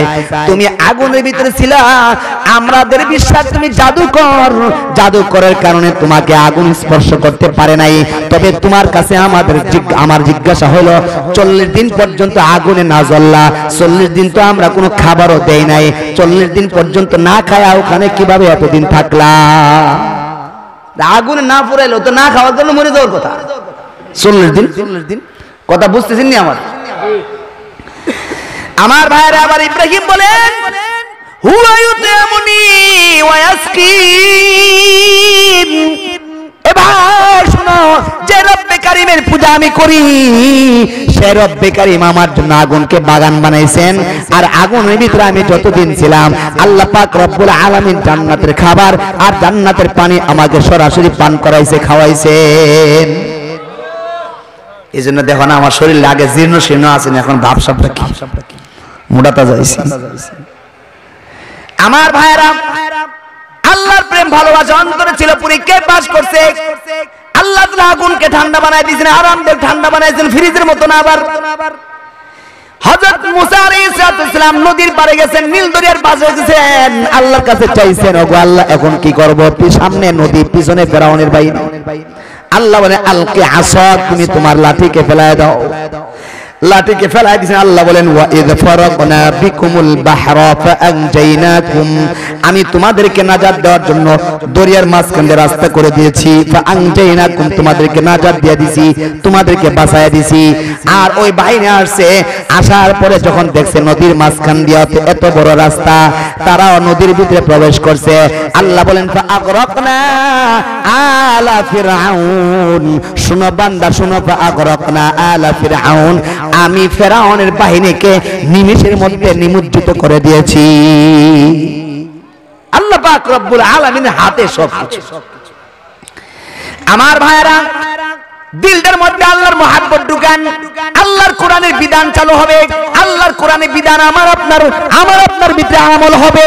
আমার আপনার ভিতরে আমল বিল জাওয়ারিহ, তাসদীক বিল জিনান, ইকরার বিল লিসান, আমল বিল আরকান। দিলের দ্বারা আল্লাহর বিশ্বাস যদি হয়, আর জবান দ্বারা যদি ইকরার হয়, আর আমার বাহ্যিক অঙ্গ প্রত্যঙ্গ দিয়ে যদি আল্লাহর হুকুম মানা হয়, তাহলে আমাকে পরিপূর্ণ ঈমানদার বলা হবে।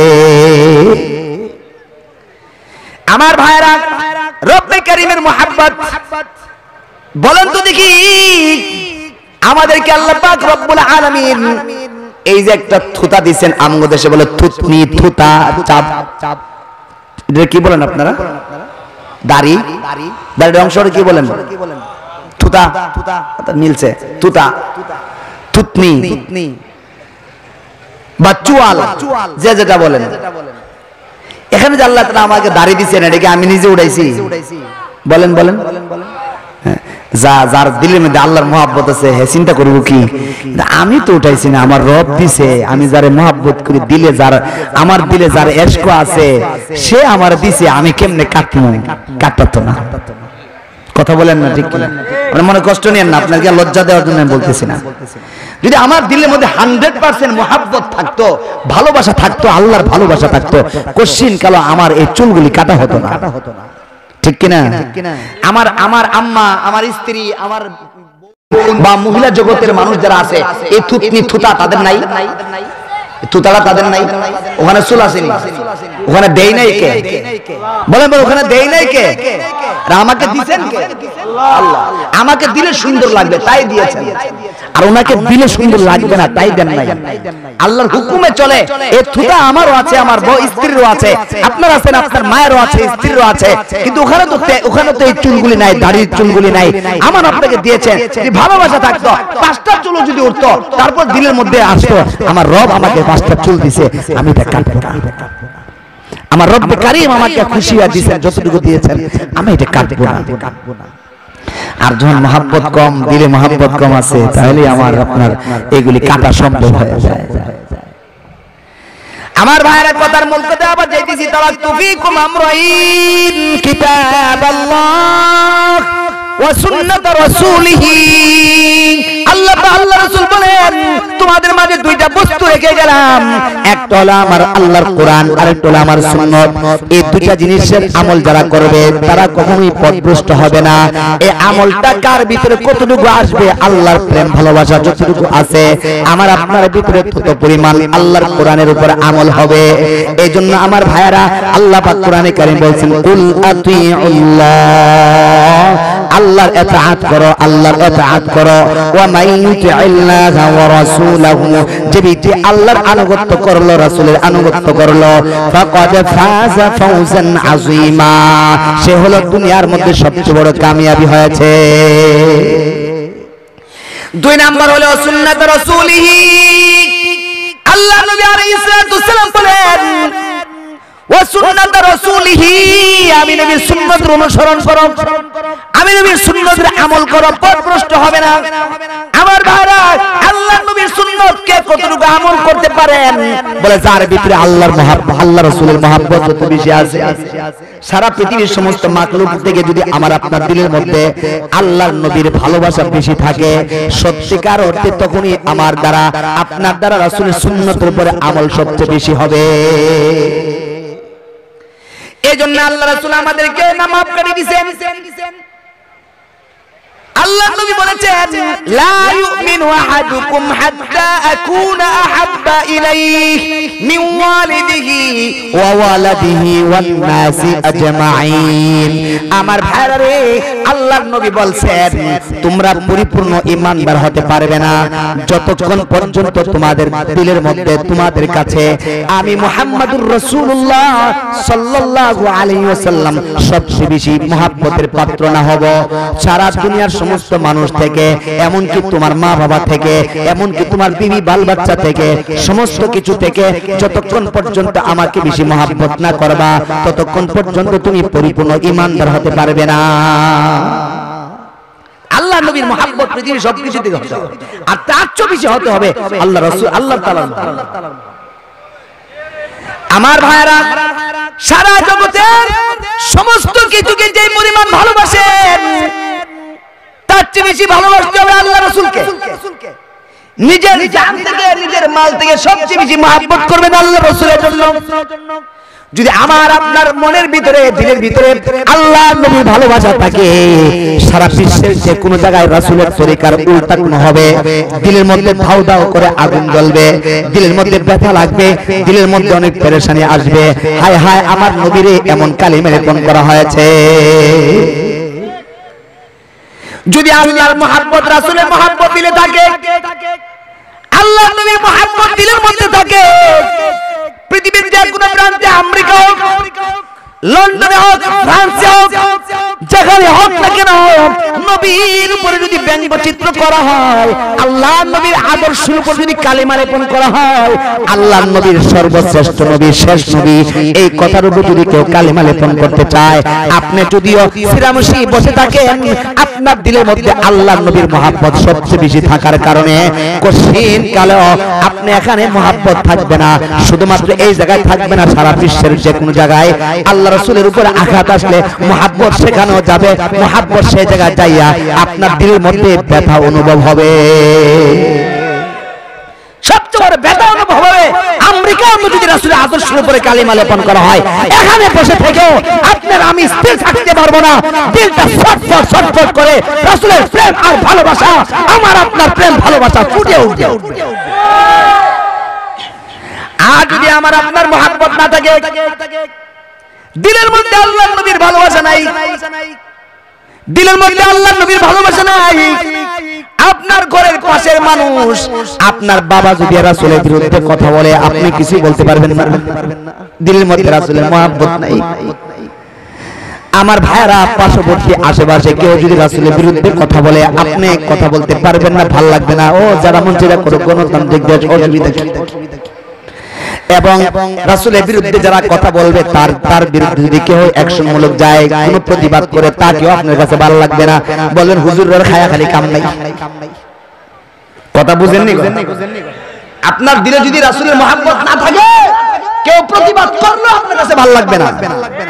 এমন সংখ্যা কিছু লোক আছে না নাই?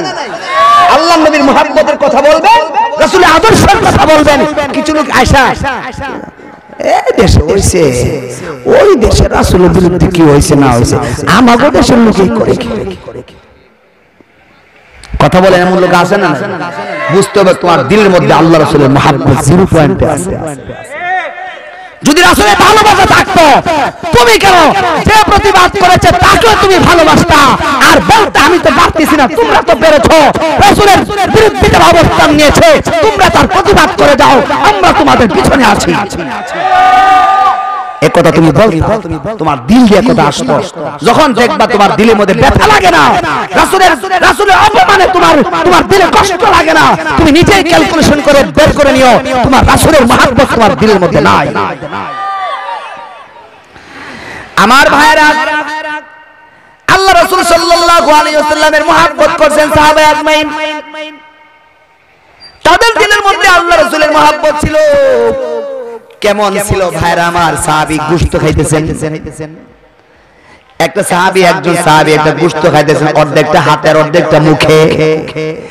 এমন সময় জিহাদের ডাক আসছে, আল্লাহর নবীর পক্ষ থেকে ডাক এসে গেছে। চিন্তা করলেন যদি গোশতের টুকরাটা পুরাটা খায় দেরি হয়ে যাবে, আল্লাহর নবীর ডাকে সারা দিতে দেরি হয়ে যাবে। কতক্ষণ আর লাগতো, গুস্তটা খায় নাই, হাতেরটা তো ফেলাইছে, মুখের ভিতরটাও ফেলাই দিছে, ফেলাইয়া দিয়া যুদ্ধের ময়দানে ঢুকে যায় আল্লাহর নবীর ডাকে সারা দিয়া জিহাদ করতে করতে আল্লাহর রাস্তায় শাহাদাত বরণ করেছে। নতুন বিবাহ করছেন সাহাবী, শুধু ইশারা দিয়া যায়। নতুন বিবাহ করছেন হানজালা রাদিয়াল্লাহু তাআলা আনহু, একটা রাত বিবির সঙ্গে কাটাইছেন, শুধু এক রাত কাটাইছেন। সকালবেলা গোসল করতে যাবেন, ওই মুহূর্তে উহুদের প্রান্তর থেকে ডাক আসছে আল্লাহর নবীর পক্ষ থেকে। চিন্তা করলেন, এখন যদি আমি গোসল করতে যাই, গোসল পরেও করতে পারবো, কিন্তু আমি এখন যদি গোসল করতে যাই আমার আল্লাহর নবীর ডাকে সাড়া দিতে দেরি হয়ে যাবে। এই জন্য গোসলটাও বাদ দিলেন, বিবির মুহাব্বতটাও বাদ দিলেন। আল্লাহর নবীর ডাকে সাড়া দিয়া সঙ্গে সঙ্গে উহুদের প্রান্তরে যাইয়া সেখানে জিহাদে অংশগ্রহণ করা আল্লাহর রাস্তায় শাহাদাতের পেয়ালা পান করে ফেলেছে। কেমন মহব্বত তাদের ভিতরে ছিল। আল্লাহর পক্ষ থেকে পুরস্কার এসে গেছে। গোসল বাকি ছিল, আল্লাহ তাআলা জিবরাইল আমিন দিয়া জান্নাতের পানি দিয়া হানজালা রাদিয়াল্লাহু তাআলা আনহুকে আল্লাহ তাআলা গোসল করায় দিয়েছে। উহুদ কো রঙ্গায়া है खूने হানজালা, उहुद को रंगाया है खूने हंज़ला, हुसैन के खून से रंगाया है मैदान करबला। स्त्री छाया दिया আল্লাহ নবী ডাকে সাড়া দিয়া হানজালা রাদিয়াল্লাহু তাআলা আনহু ওদের প্রান্তর রক্তাক্ত করে দিয়েছেন, শাহাদাতের পেয়ালা পান করছেন রাসূলের ডাকে। আর ওই দিক দিয়া কারবালার প্রান্তরে হুসাইন রাদিয়াল্লাহু তাআলা আনহু রওনা হয়েছেন, কুফা যাবেন। কুফাওয়ালারা ডাকতেছে কুফায় যাবেন, রওনা হয়েছেন মাত্র 70 থেকে 72 জন লোক নিয়ে।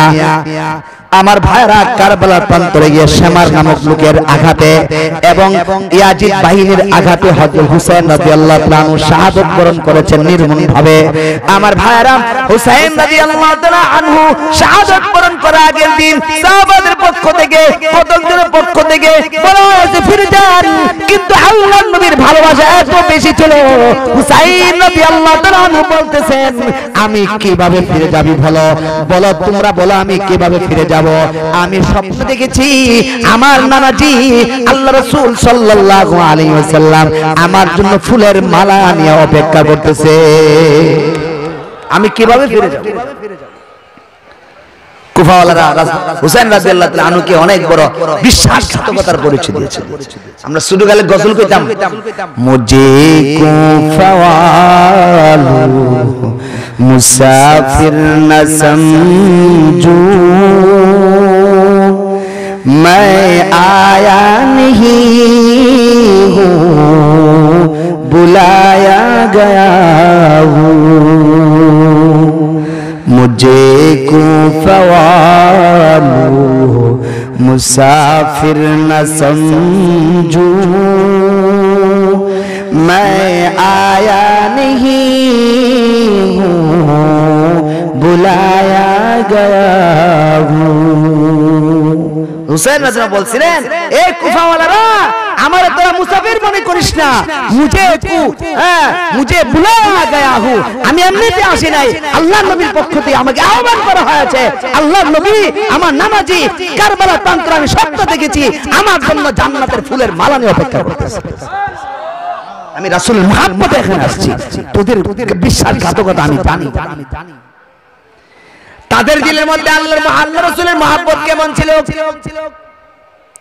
আল্লাহ রাসূল সাল্লাল্লাহু আলাইহি ওয়াসাল্লাম উহুদের প্রান্তরে সুজ্জা ওয়াজহুহু, আল্লাহর নবী চেহারা রক্তে রঞ্জিত হয়েছে। ওয়া কুসিরাত রুবাইয়াতুহু, আল্লাহর নবী দান্দার মুবারক শহীদ হয়েছে, বুখারীর হাদিস। মাথা মুবারক হেলমেট ভাঙা ভিতরে লোহা ঢুকে গেছে, রক্ত ঝরঝর করতেছে। হযরত রাসূল কারীমের সামনে হযরত তালহা রাদিয়াল্লাহু তাআলা আনহু আয়েশা দাঁড়াইছেন। আয়েশা বলতেছে, আল্লাহর রাসূল আমাদের অবর্তমানে আপনার উপর অনেক আঘাত এসে গেছে। আমি তলহার সামনে আসলাম, আমি ওয়াদা করতেছি আমি তলহার শরীরের মধ্যে যতক্ষণ পর্যন্ত রূহটা বাকি থাকবে ততক্ষণ পর্যন্ত আর আপনার গায়ে একটা ফুলের টুকা পড়তে দেব না। সামনে দাঁড়ায় গেছেন, আল্লাহ রাসূলের উপর আঘাত আসতেছে, তালহা রাদিয়াল্লাহু তাআলা হাত দিয়ে ফিরাইতেছেন।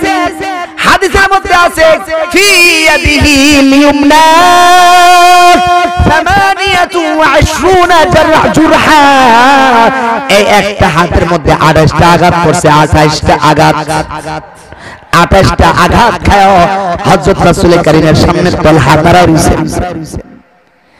হযরত তালহা বলেন আমি কিছুক্ষণ পরে খেয়াল করলাম আল্লাহর নবী শরীর থেকে, চেহারা থেকে, মুখ থেকে, মাথা থেকে রক্ত ঝরতে ঝরতে উনি রক্ত শূন্য হয়ে যাইতেছেন, কাবু হয়ে গেছেন, দাঁড়ায় থাকতে পারতেছেন না, আমার পিঠের মধ্যে মাথা রাখছেন।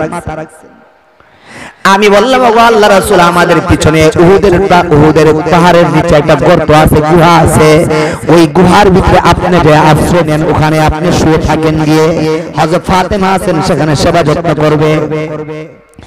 আল্লাহ রাসূল সাল্লাল্লাহু আলাইহি ওয়াসাল্লামকে আস্তে আস্তে পিছনের দিকে নিয়ে যাইতেছেন, কিন্তু ওই গুহাটার মুখের মধ্যে একটা পাথর আছে, পাথরটাকে ডিঙ্গায়া গুহার ভিতরে প্রবেশ করতে হয়।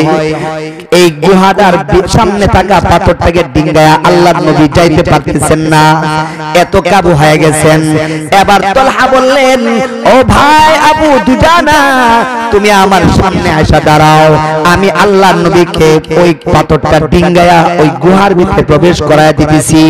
হযরত তালহা রাদিয়াল্লাহু তাআলা আনহু পাথরটার সামনে আসলেন, আয়েশা দুইটা হাত জমিনে রাখলেন আর দুইটা হাঁটু ভাঙ্গা জমিনের মধ্যে রাখলেন, পিঠটা একটা সিঁড়ি বানায় দিয়েছেন। এবার আল্লাহর নবীকে বললেন ইয়া রাসূলুল্লাহ ইরকাব আলা যহরি সুম্মা আলাল হাজার, আপনি আমার পিঠের মধ্যে পা রাখেন, অতঃপর পাহাড়ের মধ্যে পাথরটার উপরে পা রাখেন।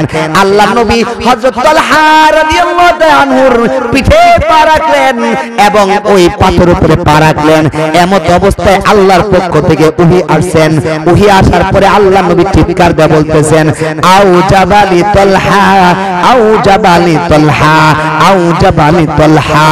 আমার সাহাবায়ে কেরাম শুনো, আমার তালহা আজকে যে মহব্বত প্রদর্শন করছে, আমার তালহা আজকে আমি নবীর জন্য যে ভালোবাসা দেখাইছে, আমার আল্লাহর পক্ষ থেকে এই মুহূর্তে ঘোষণা এসে গেছে, আমার তালহার জন্য আল্লাহর জান্নাত এই মুহূর্তে ওয়াজিব করে দেওয়া হয়েছে। আশারায়ে মুবাশশারের ভিতরে ঢুকে গেছে 10 জন সাহাবী, দুনিয়া থেকে অবস্থায় জান্নাতের সুসংবাদ পাইছেন। এর মধ্যে একজন সাহাবী তালহা রাদিয়াল্লাহু তাআলা আনহু এমন ভাবে নিজের জীবনকে রাসূলের সামনে দাঁড় করাইছেন, জান্নাতের সুসংবাদটা দুনিয়ায় থেকে পাইছে। আমার ভাইরা 3 দিন পরে হযরত তালহার এই হাতটা নষ্ট হয়ে গেছে, যে হাতটার মধ্যে 28টা আঘাত পাইছিল, একেবারে শেষ মৃত্যুর আগ পর্যন্ত এই হাত আর কাজে লাগে নাই। হাদিসের ভাষা সুল্লা ইয়াদুহু, তার হাতটা প্যারালাইসিস হয়ে গেছে, হাতটার কোনো কাজ চলে না। 800 কিলোমিটার দূরে 800 কিলোমিটার দূরে এক সাহাবীর কানে আওয়াজ পৌঁছেছে, মদিনার মধ্যে এক সাহাবী, তার নাম হলো তালহা। এই তালহা রাদিয়াল্লাহু তাআলা আনহু আল্লাহর নবীর হেফাজতের জন্য রাসূলের সামনে দাঁড়াইছিলেন, রাসূলের সামনে দাঁড়ায়া নিজের হাত দ্বারা আঘাতগুলি ফিরাইছিলেন, হাতটা নষ্ট হয়ে গেছে। এই সাহাবী আল্লাহর নবীর মহব্বত প্রকাশ করতে যায় 800 কিলোমিটার হাইটে আইছে, 800 কিলোমিটার হাইটে মদিনায় আয়েশা বলতেছে মান হুয়া তালহা আইনা তালহা, মান হুয়া তালহা আইনা তালহা, তালহা কে রে, তালহা কে, আইনা তালহা, তালহা তুমি কোথায়? তালহাকে বের করে বলতেছে এ তালহা শুনো, খোদার কসম করে বললাম আমি 800 কিলোমিটার আস্তে আস্তে হাইটে আইছি 14 দিনে, 14 থেকে 15 দিনে আমি হাইটে মদিনার মধ্যে আসছি। আমি কোনো উদ্দেশ্য নিয়ে আসি নাই, একমাত্র একটা উদ্দেশ্যে আইছি, তোমার যে হাতটা, যে হাতের দ্বারা তুমি আল্লাহর নবীর সামনে দাঁড়ায় রাসূলের আঘাতগুলি ফিরাইছিলা, শুনেছি সে হাতটা নাকি তোমার নষ্ট হয়ে গেছে। ওই আল্লাহর নবীর মুহাব্বতের উপরে ভর করে তোমার হাতটার মধ্যে একটা চুমু খাওয়ার জন্য 800 কিলোমিটার আমি হাইটে আইছি। 800 কিলোমিটার হাইটে আইছি, তোর হাতটা দেখতে চুমা খাইতাম, দে 8টা চুমা। সাহাবায়ে আজমানের মধ্যে কেমন ভালোবাসা ছিল। আল্লাহর নবী আলাইহিস সালাতু সালাম বিদায় হজের ভাষণে আল্লাহর নবী আছেন, 16 লক্ষ সাহাবায়ে কেরামের সামনে আল্লাহর নবী ভাষণ দিয়েছেন। ইতিহাস সকলে জানেন, ইতিহাস বলা আমার মাকসাদ না, শুধু ইশারা দিতেছি। বিদায় হজের ভাষণের মধ্যে আল্লাহর নবী একটা কথা বলছেন, ফালইউবাল্লিগু শাহিদু মিনকুমুল গায়বা। বিদায় হজের ভাষণের ওই ভাষণটার একটা অংশ, ফালইউবাল্লিগু শাহিদু মিনকুমুল গায়বা। সাহাবায়ে আজমাইন তোমরা তো আমার সামনে আছো, আমার অনেক উম্মত তো আমার সামনে নাই, তোমরা আমার কাছ থেকে আমার দিন শিখছো, আল্লাহর দিন শিখছো। হাজার হাজার কোটি লক্ষ লক্ষ মানুষ তো মক্কা মদিনার বাইরে অনেক লোক আছে, তাদের কাছে তো দিনটা পৌঁছে নাই। তোমরা দয়া করে আমার পক্ষ থেকে যে দিন পাইছো এই দিনটা তাদের কাছে তোমরা পৌঁছায়া দাও। একটা কথা বলছেন। সাহাবায়ে আজমানের ভিতরে কি জজবা আছে। মক্কা শরীফের মধ্যে 1 রাকাত নামাজ পড়লে কয় রাকাতের সওয়াব? 1 লক্ষ রাকাতের সওয়াব। বলেন কয় রাকাত? আল্লাহর ঘরে হারাম শরীফে, বুখারীর হাদিস, আল্লাহর ঘরে হারাম শরীফে 1 রাকাত নামাজ পড়লে কয় রাকাতের সওয়াব পাওয়া যায়? 1 লক্ষ রাকাতের সওয়াব পাওয়া যায়। 1 ওয়াক্ত নামাজ পড়লে 1 লক্ষ ওয়াক্ত নামাজের সওয়াব পাওয়া যায়। আর মসজিদ নববীতে 1 রাকাতে 50,000। ইবনে মাজাহ শরীফের riwayat। আমার ভাইরা, সাহাবে আজমাইন মক্কা মদিনা যারা ছিলেন আল্লাহর নবীর এই কথার আমল করতে গিয়ে কি করছেন? 16 লক্ষ সাহাবে কেরাম তো শুধুমাত্র রাসূলের ভাষণের সামনে ছিলেন, এছাড়া তো আরো কত হাজার হাজার সাহাবীরা ছিলেন, মহিলারা তো কেউ ওখানে যায়নি, আরো তো কত হাজার হাজার সাহাবী ছিলেন, সকলে তো বিদায় হতে ভাষণে উপস্থিত ছিলেন না। কিন্তু আপনি মক্কা মদিনায় বর্তমান তালাশ করে ইতিহাস বিদ্যা তালাশ করছেন, মক্কা মদিনার মধ্যে শুধুমাত্র 10,000 সাহাবায়ে কেরামের মাকবারা পাওয়া যায়, কবর পাওয়া যায়। তো বাকিরা কোথায়? অথচ আল্লাহ রাসূল শুধু একটা বাণী, তোমরা উপস্থিত যারা আছো আমার বিদায় হজের ভাষণে, তোমরা অনুপস্থিত ব্যক্তিদের কাছে, সারা বিশ্বের অনুপস্থিত ব্যক্তিদের কাছে আমার দাওয়াত পৌঁছে দাও। এই একটা কথার আমল করতে যায় কি ছাড়ছেন? আল্লাহর ঘর ছাড়ছেন, 1 রাকাত নামাজ পড়লে 1 লক্ষ রাকাতের সওয়াব, এটা ছাড়ছেন। হাজরে আসওয়াদ ছাড়ছেন, হাতিমে কাবা ছাড়ছেন, মুলতাজাম ছাড়ছেন, মিজাবে রহমত ছাড়ছেন, সফা নামক পাহাড়কে ছাড়ছেন, মারওয়া নামক পাহাড়কে ছাড়ছেন, মুজদালিফা, মিনা, আরাফাত যেই ভূমিতে আছে ওই ভূমিটা ছাড়ছেন, সোনার মদিনা ছাড়ছেন। সাইরা দিয়ে আল্লাহর নবীর একটা কথাকে মানার জন্য দিলের মধ্যে আল্লাহর নবীর ভালোবাসা আর প্রেম ভালোবাসা কি পরিমাণ ছিল, সব শুধু সাইরা দিয়া 16 লক্ষ সাহাবায়ে কেরাম থেকে মাত্র 10,000 মাকবারা পাওয়া যায় মক্কা মদিনাতে। শুধু 10,000 সাহাবায়ে কেরামের কবর খুঁজে পাওয়া গেছে, বাকি 1,15,000 সহ আরো কত সাহাবী ছিল তাদের লাশ, তাদের কবর তো পাওয়া যায় না। তারা সারা বিশ্বের আনাচে কানাচে নিজের বিবি সাইরা, নিজের বিবি বাল বাচ্চা সাইরা, নিজের মাতৃভূমি সাইরা, আল্লাহর ঘরের নিদর্শনগুলি সাইরা তারা সারা পৃথিবীর মধ্যে দিনের দাওয়াত নিয়ে সবাই দৌড়ায় চলে গেছে। কি মহব্বত ছিল তাদের ভিতরে! কোথায় আমরা আর কোথায় তারা? আমরা কোথায় আর তারা কোথায়? আমার ভাইরা, আমি আলোচনা গুছিয়ে আনতেছি।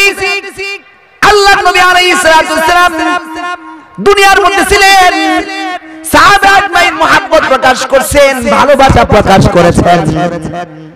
প্রশ্ন করতে পারেন, ইয়ার হুজুর আমরা যদি রাসূলের জমানায় থাকতাম আমরাও তো ভালোবাসা প্রকাশ করতাম, রাসূলের জমানায় যদি আমরা আসতাম তাহলে আমরাও তো প্রকাশ করতাম। এই কথা বলা যাবে না, বলাটা ভুল।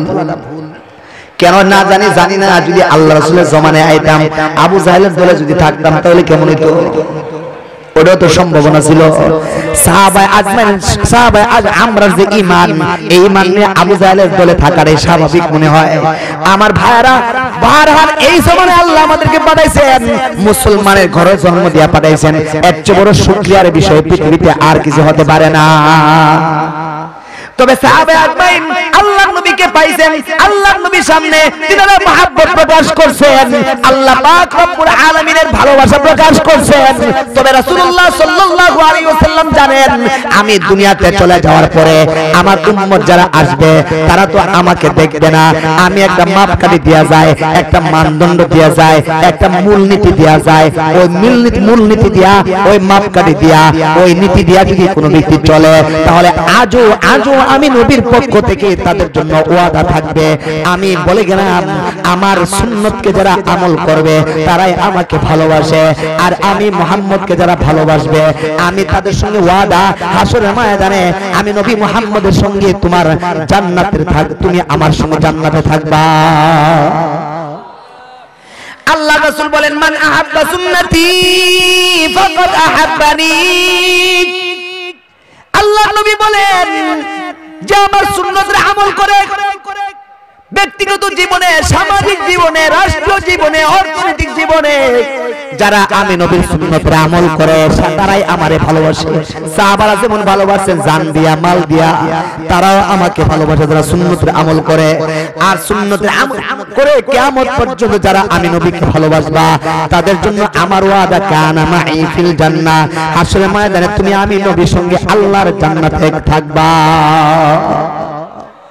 অন্য হাদিসের মধ্যে আল্লাহ নবী বলেন, কুল্লু উম্মতি ইয়াদখুলুনাল জান্নাহ, কুল্লু উম্মতি ইয়াদখুলুনাল জান্নাহ ইল্লা মান আবা। আমার প্রতিটা উম্মত আল্লাহর জান্নাতে যাবে, তবে ইল্লা মান আবা, তারা মান আবা যারা, তারা জাহান্নামী হবে, জান্নাতে যাবে না। সাহাবায়ে কেরাম জিজ্ঞাসা করলেন, ওগো আল্লাহর রাসূল, মান আবা কারা, চিনলাম না তো। আল্লাহর নবী বলেন, মান আতাআনি ফাদাখালাল জান্নাহ। সাহাবায়ে আমি নবীকে যারা অনুসরণ করে, আমি নবীর তরিকা মতে যারা চলে তারাই হবে জান্নাতি। ওয়া মান আসানি ফাকাদ আবা। আর আমি নবীর নাফরমানি যারা করে, আমার কথা মতো যারা চলে না, তারাই হলো মান আবা, তারাই হলো আল্লাহর জাহান্নামী। এজন্য আমার ভাইরা, কোরআন হাদিস দিয়ে আমার জীবনকে যদি সাজাতে পারি তাহলেই আমার জীবনের সফলতা আসবে। পারবো না ইনশাআল্লাহ? দিলের মধ্যে আল্লাহ এবং রাসূলের মহব্বত 100% যদি দিতে পারি তাহলে আমার আপনার জীবন সুন্দর হবে। ভাই কয়দিনের জিন্দেগিতে আসছেন বলেন তো দেখি? হাসরের ময়দানের তুলনায় এই দুনিয়ার জিন্দেগিটা কতটুকু লাম্হা, শুধুমাত্র চোখের পলকের সমান। আজকে আসি, কালকে আমার জন্য ঘোষণা হতে পারে অমুক হুজুর মারা গেছে, মুফতি সাহেব মারা গেছে, মুহাদ্দিস হুজুর মারা গেছেন, নাজিম সাহেব হুজুর, নিজামউদ্দিন নাজিম সাহেব হুজুর ইন্তেকাল করছেন, এমন ঘোষণা আসতে পারে। আজকে আপনার করোনা হয়েছে, কালকে আপনি দুনিয়াতে চলে গেছেন। আপনার আজকে এই অজুহাত, ওই অজুহাত, এই কথা ওই কথা দিয়ে দিয়ে আল্লাহ তাআলা একটা বাহানা দিয়ে দিয়ে আমাকে আপনাকে নিয়ে যাবেন। কখন যে চলে যায়, কখন যে আমি হারিয়ে যাব পৃথিবী থেকে। প্রথম দিন কাঁদবে, দ্বিতীয় দিন কাঁদবে, তৃতীয় দিন কাঁদবে, আস্তে আস্তে গড়িয়ে যাবে, দিন গড়িয়ে যাবে, আমার কথা কেউ স্মরণ করবে না। এজন্য আমার কবরে আমার আমল নিয়ে থাকতে। প্রথম দিন কাঁদবে, দোয়া দুরূদ হবে, মসজিদে এলান হবে, ইমাম সাহেবরা দোয়া করবেন, দ্বিতীয় দিন দোয়া হবে, তৃতীয় দিনে দোয়া হবে, মা বাবা সন্তানরা কাঁদবে, হালকা পাতলা দোয়া করবে। আস্তে আস্তে যত দিন গড়িয়ে যাবে, যার যার ব্যস্ততায় চলে যাবে, আমাকে আপনাকে ভুলে যাবে। তখন আমার আপনার কবরের মধ্যে সবচেয়ে বড় সম্বল হবে কোরআন হাদিসের সেই আমল। পারবো না ইনশাআল্লাহ? কোন ধরনের কিছু নাই। আমরা কোন মতবাদের বিশ্বাসী না। কে কোন দল করে এটা কে আওয়ামী লীগ, কে বিএনপি, কে জাতীয়বাদী, কে কোন দল করে এটা আমার দেখার বিষয় না। আমার সবচেয়ে দেখার বিষয় হলো আমি একজন মুসলমান। কথা বলেন ঠিক? আমি একজন মুসলিম, আমি একজন রাসূল প্রেমিক, রাসূলের উম্মত। এটি আমার সবচেয়ে বড় পরিচয়। আমি আমার দলকে আমি হাজারো বার আমি লাথি মারতে পারি আমার আল্লাহর হুকুমের সামনে। কথা বলেন ঠিক কিনা? আমি আমার দল, আমি আমার নেতাকে ততক্ষণই মানি যতক্ষণ আমি কোরআন হাদিসের ভিতরে থাকতে পারি। যখন মানতে যায় দেখবো কোরআন হাদিসের বাহিরে চলে যাইতেছে, তখন আমি আমার নেতা আর দল মানি না। কত কষ্ট পাইলেন না? কষ্ট পাইলেন না। এটি আদর্শ হওয়া উচিত।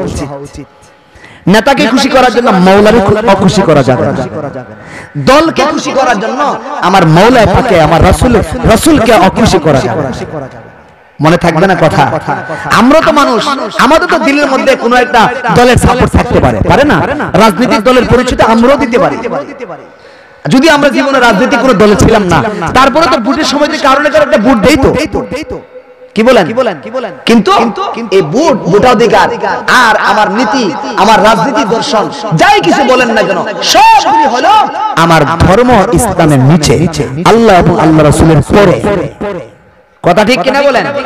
নাকি এগুলি আমার রাসূলের উপরে গেছে গা, আমার আল্লাহর উপরে চলে যাবে? কোশ্চিন কালো না ততক্ষণই মানি। হাদিসের মধ্যে আছে লা তাআতা লি মাখলুকিন ফি মাসিয়াতিল খালিক। ওই এমন কোন বান্দার আনুগত্য আমি করি না যে আনুগত্য করতে গেলে আমার রব্বে কারীম আমার প্রতি অসন্তুষ্ট হবে, এমন আনুগত্য কোন মাখলুকের করতে পারি না আমরা। আমার ভাইরা আসুন কোরআন হাদিস মতে জীবন গড়ি, জায়গায় জায়গায় কোরআন হাদিসের দুর্গ গড়ে তুলি। আস্তে আস্তে সমাজে অবক্ষয়, রাজনীতি কি বলে সামাজিক যুবক ভাইরা মাদকের বলে নিজেকে হারিয়ে ফেলতেছে, জোয়ার আসরে বসতেছে। কেন বসতেছে? কোরআন হাদিসের ছোঁয়া নাই, এজন্য বসতেছে জোয়ার আসরে। আজকে এত বড় করোনার জন্য এত ভয় আমাদের, মাস্ক ব্যবহার করলাম, লকডাউন মারলাম, কেউ বাড়ি থেকে বের হইলাম না, কত কিছু গেল, এখনো কিন্তু করোনা শেষ হয় নাই। একজন দুইজন জন আক্রান্ত হইতো, ওরে বাপরে মোবাইল নিয়ে বসে থাকতাম, আজকে কতজন আক্রান্ত হইছে, আজকে 5 জন হয়ে গেছে, আজকে 10 জন, ওরে বাপরে বাপ। আর এখন যে হাজার হাজার আক্রান্ত হইতেছে, খবর হয়ে গেল। কথা বলেন আমার আশুগঞ্জে এক মুসল্লি যে হুজুর আপনি মাস্ক টাস্ক পরেন না, আমি কি পরি তো, যখন ধুলাবালি যখন মনে করবো ধুলাবালি উঠতেছে বেশি ওনার মাস্ক লাগাই। আবার যদি ঠান্ডা মনে লাগে আমরা ওয়াজ করতাম যে ঠান্ডা লাগলে বা চলাফেরার মধ্যে যদি ঠান্ডা বাতাস লাগতেছে ওই সময় মাস্ক লাগাই, বা ধুলাবালি উঠতেছে তখন মাস্ক লাগাইতো না হুজুর আমি মাস্ক লাগাইতে হবে। আমি কি ভাই মাস্ক আছে না, করোনা যখন প্রথম শুরু হয়েছিল তখন মাস্ক লাগাইতাম। পরে পত্রিকা খোঁজখবর লয়ে দেখতেছি যারা মাস্ক ব্যবহার করতেছে এর ওই বেশি মরতেছে, এই জন্য তাড়াতাড়ি মাস্ক লাগাই দিছি। কথা বুঝেন?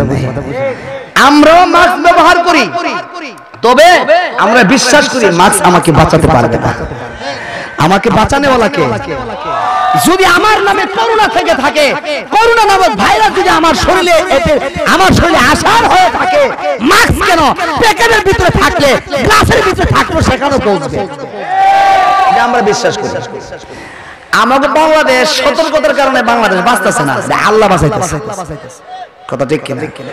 স্পেন, এরপরে France, Italy, America, London, Brazil, Australia, সারা বিশ্বের মধ্যে যারা বেশি আক্রান্ত হয়েছে বলেন দেখি, করোনা ছাড়াই এদের কি সতর্কতা ছিল? একজনের প্লেটে একজন খায় না। কথা বিদেশের ওয়ান টাইম প্লেটে খায় না, নিজের নিজে ফাঁকি করে না, হোটেলে যায় খায় পরে ওয়ান টাইম। এরপরে বিদেশে স্পেন, তারপরে বিভিন্ন বড় বড় রাষ্ট্র ইউরোপ কান্ট্রিগুলি আছে, এরা তো একজনের গ্লাস দিয়ে একজন পানি খায় না। কথা ঠিক কিনা? এরা নিজেরা যার যার এক একজনের এক একটা বাথরুম। করোনা ছাড়া যে এত ধরনের সতর্কতা তাদের ছিল, আর করোনা ছোঁয়া লাগার পরে তো সতর্কতা যে আরো কি পরিমাণ বাড়ছে আল্লাহ জানে। কথা কয় না? কিন্তু এরা যে করোনার সামনে ধরাশয়ী হয়ে গেছে। আমেরিকাওয়ালারা ধরাশয়ী না, কত পরিমাণ আক্রান্ত তাদের হইতেছে। আর আমরা দেশে যে জমিনে কাজ করে এরা করোনা কারে তো চিনই না। কথা বলেন ঠিক কিনা? জমিনে যারা কাজ করে এর কাছে করোনা দূর, করোনা কি হবে? বুড়া বুড়া মানুষ যারা আছে এরা বিশ্বাস করছে। আর আমি মাঝে মাঝে ওই যে 2019 সালে যে ঠান্ডা লাগে, শরীরে ঠান্ডা লাগছিল, 2018 সালে 2017 সালের সময় জ্বর উঠছে, ঠান্ডা লাগছে, এইটাই নতুন নাম আইছে এটা করোনা। নাম পাল্টাইছে, বুঝেন না? জিনিস হালকা পাতলা একটু ভাইরাসের ব্যতিক্রম থাকতে পারে, এছাড়া বেশি কিছুই না। যে মাস্ক আমার দুর্গন্ধ থেকে নাক বেরাইতে পারে না, এই মাস্ক এত বড় মহামারী বেরাইতে পারবে? কথা বুঝে আমার বলা উদ্দেশ্য এটা না যে আপনি মাস্ক পরেন না, মাস্ক পরেন, বাকি আপনার দিলে বিশ্বাস রাখতে হবে এই মাস্ক আমাকে কিছুই করতে পারবে না, করার ক্ষমতা কার? এই কথা দিলে রাইখা মাস্ক পরবেন। মাস্ক পরে আপনি এটা মনে করেন না যে মাস্ক আমার বাঁচায় লাগে। আমাদের আশুগঞ্জে এক প্রফেসর, এর তো চিন্তেন না, অসুবিধা নাই, প্রফেসর কলেজের আশুগঞ্জে যে কোনো মানুষকে জিজ্ঞাসা করবেন যে এই করোনার সময় সবচেয়ে বেশি প্যাকেটিং হয়েছিল কেডা, ছোট মানুষ বলে দিব ওই প্রফেসর। তার বিশাল বিল্ডিং এর সব মানুষ লাগিয়ে দিয়েছে, গেট লক, আর বাইরে প্যাকেটিং 3-4টা প্যাকেট হয়ে বের হইতো। একবার প্যাকেট মানে যা প্যাকেট বলে যত সংজ্ঞা বলতে পারেন সব তার মধ্যে আছে। করোনায় মারা গেছে আশুগঞ্জে একটা লোক মারা গেছে করোনায়। তাহলে সতর্কতায় বাঁচতে পারছে? বাঁচানো লাগে না আল্লাহ। আমাকে যদি আমার ভাগ্যে যদি লেখা থাকে করোনা নামক ভাইরাস আমার মৃত্যু হবে, হয়েই যাবে, যেভাবেই থাকে হয়ে যাবে। তারপরেও করোনা নামক একটা ভাইরাস সারা বিশ্ব যেখানে কপোকাত হয়েছে, জলপথ, স্থলপথ, আকাশপথ সব স্তব্ধ করে দিয়েছে। সামান্য একটা করোনা সারা বিশ্বের মধ্যে মুসলমানদের নির্যাতন চলতো, এই করোনার কারণে নির্যাতন বন্ধ হয়ে গেছে। সবাই বলেন আলহামদুলিল্লাহ। মুসলমানদের জন্য এটা সুখবর। সব জায়গায় মুসলমানরা আক্রান্ত ছিল, মুসলমানদেরকে নির্যাতন করা হয়তো, সব স্তব্ধ হয়ে গেছে। আল্লাহ তাআলা মনে করোনা দিয়েছে, সব এই জায়গায় হাবুডুবু খাইতেছে। তবে আমার ভাইয়েরা, আমরা দোয়া করব, কিছুক্ষণের ভিতরে দোয়া হবে এই এলাকার জন্য, বিশেষ করে আপনাদের সিলেট বা এলাকায় যারা বিদেশে থাকেন, আল হুদা ইসলামী যুব সংস্থার সাথে সংশ্লিষ্ট বা সভাপতি মহোদয় যিনি আছেন এই সংস্থার, ওনার ঘনিষ্ঠ জন বা 40 জন সদস্য মনে আছে, এই 40 জন সদস্যর যে সমস্ত আত্মীয় স্বজনরা আছে, এলাকার আত্মীয় স্বজনরা আছে, বাহিরে আছেন, তারা তো আমাদের সন্তান, তাদের জন্য সর্বাবস্থায় দোয়া করা উচিত। আমরা এখানে দোয়া করে যাব, আল্লাহ তাআলা মৃত্যু যখন হবে একদিন তো হবেই, তবে এই ভাইরাসের মাধ্যমে আল্লাহ তাআলা মরণ না দেয়। দোয়া করবেন না সবাই? আমরা আমাদের ভাইদের জন্য, আমরা আমাদের মুরব্বীদের জন্য দোয়া করব, আল্লাহ তাআলা তাদেরকে বিদেশের জিন্দেগিতে সুখময় জিন্দেগি বানায় দেন, সকলে বলে আমিন। আর বিশেষ করে এই আব্দুল্লাহপুর সিরামিশি এলাকায় যাকে উসিলা করে আমি এই এলাকায় আসছি বা আজকে বহুদিন যাবত আসতেছি, এই আব্দুল্লাহপুর সিরামিশিতে আমার খুব আদরের, আমার খুব স্নেহ করেন মেজবাউদ্দিন ভাই, যে এখানে মিলাদ ভাইয়ের দুলাভাই, হ্যাঁ, উনি আপনাদের সবাইকে সালাম জানাইছেন। আমি আসার আগে আমার সাথে ফোনে কথা হয়েছে, আপনাদের সবাই, আপনাদের এলাকার জামাই তো বলে, হ্যাঁ, দামান বলে, আমাদের জামাই বলে, বরহাল উনি আপনাদের সবার কাছে দোয়া চাইছেন। ওনার আম্মা কিছু আগে ইন্তেকাল করছেন। আচ্ছা, ওনার আম্মা কিছু আগে ইন্তেকাল করছেন, ওনার রুহের মাগফিরাত কামনা করে আপনাদের জন্য দোয়া চাইছেন। আর একটু দাওয়াত দেওয়ার জন্য বলছেন। আজকে 9 তারিখ, আগামী 9 তারিখ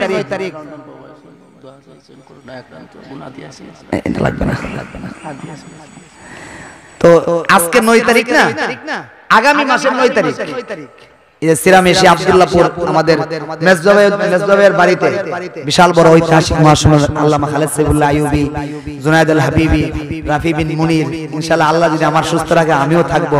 আমার আলোচনা হয় বাদ মাগরিব, ইনশাআল্লাহ আপনারা সবাই ভাইজানের পক্ষ থেকে দাওয়াত দেওয়ার জন্য বলছেন, সবাই যাবেন তো ইনশাআল্লাহ? অনেক বড় বড় ওলামায়ে কেরাম তো আসেন, আপনারা জানেন। ইনশাআল্লাহ আমরা সকলে উপস্থিত থাকবো। 2 নম্বর মনে হয় আরেক ভাই বললেন বলার জন্য, সাহারপার কোথায়? সাহারপার অনেক দূরে, সাহারপুর আগামী 23 তারিখ ইনশাআল্লাহ আসতেছি, যে আল্লাহ তাআলা সুস্থ রাখেন আসবো, সেখানে আলোচনা আছে। আবার 10 তারিখ মনে মিরপুর, সম্ভবত গালেবান আমার চোখে যেখানে আছে মিরপুর, গত বছর আসা হয়েছিল, ওখানে মনে আগামী মার্চের 10 তারিখ সম্ভবত ইনশাআল্লাহ ওখানে আলোচনা হবে। আল্লাহ তাআলা আপনাদের সবাইকে কবুল করেন, সকলে বলে আমিন। লন্ডনের আনসার মিয়া ভাই অসুস্থ, করোনায় আক্রান্ত, উনি দোয়া চেয়েছেন আপনাদের সকলের কাছে, আমরা সকলে দোয়া করব ইনশাআল্লাহ।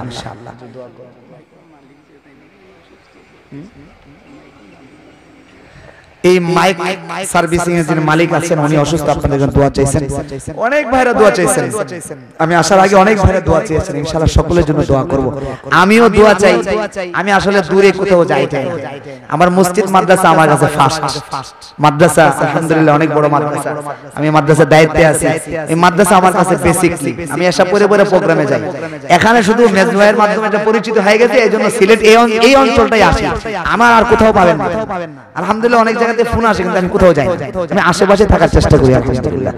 আল্লাহ তাআলা আশার দ্বারা আমারও কিছু আল্লাহ তাআলা হেদায়েত নসিব করেন, আলোচনার দ্বারা আল্লাহ আমাকে কিছু হেদায়েত দান করেন, আমি যেন আমলি হতে পারি, আপনাদের কাছে দোয়া চাই ইখলাসের সাথে আমল করতে পারি, ইখলাসের সাথে কাজ করতে পারি। এই ময়দানটা অনেক পিচ্ছিল হয়ে গেছে, এই ওয়াজ মাহফিলের ময়দানটা অনেক পিচ্ছিল হয়ে গেছে। পিচ্ছিল বুঝেন?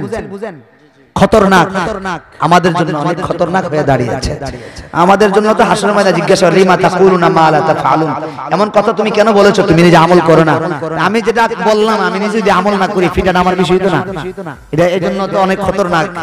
এরপরে টাকা পয়সা নিয়ে যে কত ধরনের 6-9 শুরু হয়েছে, 50, 60, 70, 1 লাখ, 40, 30, 40 এই সমস্ত বিষয়াদি সমাজে বিচরণ চলতেছে। এই সমস্ত বিষয় থেকে আল্লাহ আমাদের সবাইকে হেফাজত করুন, আল্লাহ আমাকে হেফাজত করুন, আপনাদেরকে হেফাজত করেন। আল্লাহ তাআলা আমাদেরকে সত্যতার সঙ্গে ইখলাসের সাথে ওয়াজ করা ওয়াজ শোনার তৌফিক দেন, সকলে বলে আমিন। ওয়া আখিরু দাওয়ানা আলহামদুলিল্লাহি রাব্বিল আলামিন। দোয়া করুন, দোয়া করে দেব, দোয়া করে দেব, এমন কথা আছে?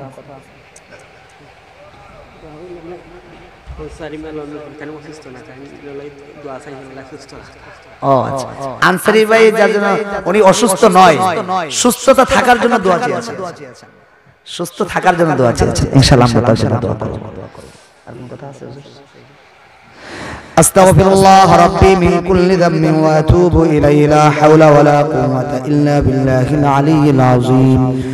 اللهم صل على محمد وعلى آل محمد كما صليت على إبراهيم وعلى آل إبراهيم إنك حميد مجيد.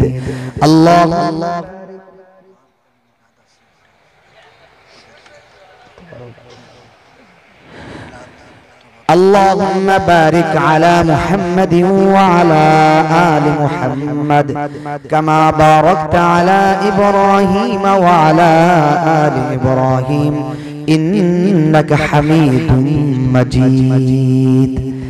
আমার একটা অভ্যাস হলো বয়ানের মাঝখানে আমি কখনো বলি না যে আপনারা সামনে আগায় আসেন, আবার যারা দাঁড়িয়ে থাকে তাদেরকে কখনোই বলি না যে আপনি বসে যান। হুজুর বলছিলেন বলার জন্য, আমি বলার দরকার নাই, কারণ আমার অভিজ্ঞতা আমি দেখছি যারা দাঁড়িয়ে শুনতে চায় এদেরকে বসাইতে গেলে এরা শুনিয়ে না হাইটা যায়। দেখবেন আপনি যদি বসাতে যান বসবো না যাবো, সাইরা না বসবে না, সবাই চলে যাবে, 12 আনায় চলে যাবে। এজন্য আলহামদুলিল্লাহ যারা আমাদের সন্দেহ ছিল এরা এবার চলে যায়, আলহামদুলিল্লাহ দেখেন অনেক ভাইরা দাঁড়ায় দাঁড়ায় শুনছেন। যদি বলতাম যে বসে যান, এরা বসতো না, হাইটা যেত, দাঁড়ায় তো শুনছে, তো এটা ফায়দা হয়েছে না। এখন মোনাজাতের সময় যদি দাঁড়ায় মোনাজাত করা হয় এখানে মনে হয় খুশু কম আসবে, আনুগত্যতা কম আসবে, দিলের মধ্যে আল্লাহর ভয় ভীতি কম আসবে। এজন্য আমার মনে হয় যারা পারেন, আমি চাপ সৃষ্টি করতেছি না, দোয়াটাই কমসে কম বসে বসে করলে আমার মনে হয় ভালো হবে। আপনার যাদের কষ্ট না হয় আপনারা বসবেন, আর যদি কষ্ট মনে করেন তাহলে কষ্ট লোক হলে হাঁটুতে সমস্যা আছে এমন লোক থাকতে পারে, চেয়ার নাই, সেই হিসাবে আপনি দাঁড়িয়ে থাকতে পারেন, কোনো আপত্তি নাই। আর মোনাজাতের পরে মাশাআল্লাহ একটু আগে বসলে আপনি আরাম করে বসতে পারেন, আসন ধরে বসতে পারেন, আসন ধরে বসতে পারেন, একটু ভিতরে বসতে জায়গায় বসতে। এই যে ভিতরে সবাই যারা বসে জায়গা গরম করে রাখছে এদেরকে সামনে ঠেলে দিয়েন না, আপনি ফাঁকে এসে বসে যাবেন। আর দুয়ার পরে মনে হয় কোনো আয়োজন আছে নাকি? কিছু আয়োজন আছে এর পরে মিলাদ বা খাবার দাবার কিছু বিষয় আছে নাকি? হ্যাঁ, এগুলি হবে ইনশাআল্লাহ। যারা ওয়াজ শুনেছেন তাদের জন্য দাওয়াত, এমন না যে এখন মাইকের আওয়াজ চলতেছে অনেক দূর থেকে দূরে আসা ঢুকবে, এদের জন্য দাওয়াত নাই। রিজিকে থাকলে আমরা খাইবো আর কি। তবে এটা তো করা হয়েছে কাদের জন্য? যারা ওয়াজ শুনে তাদের জন্য না, আমি বললাম আর কি। اللهم أنت السلام ومنك السلام تبارك يا ذا الجلال والإكرام. ربنا آتنا في الدنيا حسنة، ربنا آتنا في الدنيا حسنة وفي الآخرة حسنة وقنا عذاب النار. ربنا ظلمنا أنفسنا وإن لم تغفر لنا وترحمنا لنكونن من الخاسرين ربنا ولا تحملنا ما لا طاقة لنا به واعف عنا واغفر لنا وارحمنا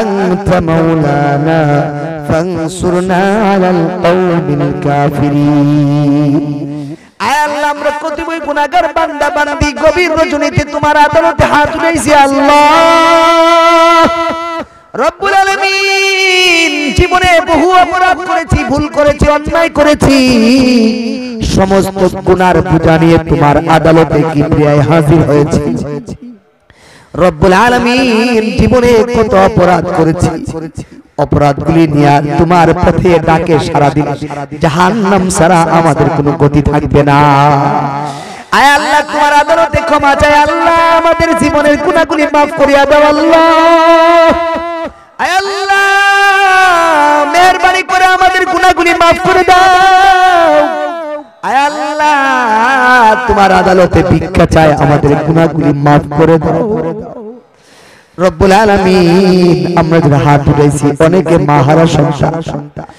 আয় আল্লাহ অনেকে বাবা হারা সন্তান আয় আল্লাহ মা বাবা সহ দাদা দাদি নানা নানি শ্বশুর শাশুড়ি আত্মীয় স্বজন পাড়া প্রতিবেশী বন্ধু বান্ধব যারা এই দুনিয়ার মা ছেড়ে চলে গেছেন মেহেরবানি করে তাদের কবরকে জান্নাতের ফয়সালা করে দাও রব্বে করিম জানি না কার মা বাবা কার ঘনিষ্ঠজনদের কবরের মধ্যে তোমার জাহান্নামের আগুন ধাউ ধাউ করে জ্বলতেছে আয় আল্লাহ জানি না কার কবরে তোমার জাহান্নামের সব বিচ্ছু দংশন করতেছে আল্লাহ রব্বে করিম মেহেরবানি করিয়া আমাদের আব্বা আম্মার কবরকে জান্নাতের ফয়সালা করে দাও রব্বুল আলামিন মেহেরবানি করে আমাদের ঘনিষ্ঠজনদের কবরকে তুমি জান্নাতের ফয়সালা করে দাও আয় আল্লাহ অনেক রোগীরা আছে সমস্ত রোগীদেরকে পরিপূর্ণ সেবা দান করে দাও আল্লাহ এই অঞ্চলে যত রোগী আছে সবাইকে সেবা দান করে দাও আয় আল্লাহ অঞ্চল থেকে যারা বিদেশে থাকেন আয় আল্লাহ দেশ থেকে যারা প্রবাসী জিন্দেগি কাটাইতেছে আল্লাহ সেখানে তো তুমি ছাড়া আর আপন বলতে কেউ নাই রব্বুল আলামিন আমাদের দেশের লোকগুলিকে মেহেরবানি করে সবাইকে বিপদ মুক্ত করে দাও করুণা মুক্ত রাখো রব্বে করিম মেহেরবানি করিয়া বিশেষ করে এই এলাকা থেকে যারা বিদেশে আছেন সহিল সালামতে প্রবাসী জিন্দেগি কাটাইবার তৌফিক দান করে দাও আয় আল্লাহ বিদেশের রিজিক ফুরায় গেলে প্রত্যেককে নিজের দেশে মায়ের কোলে ফিরে আসার তৌফিক দান করে দিও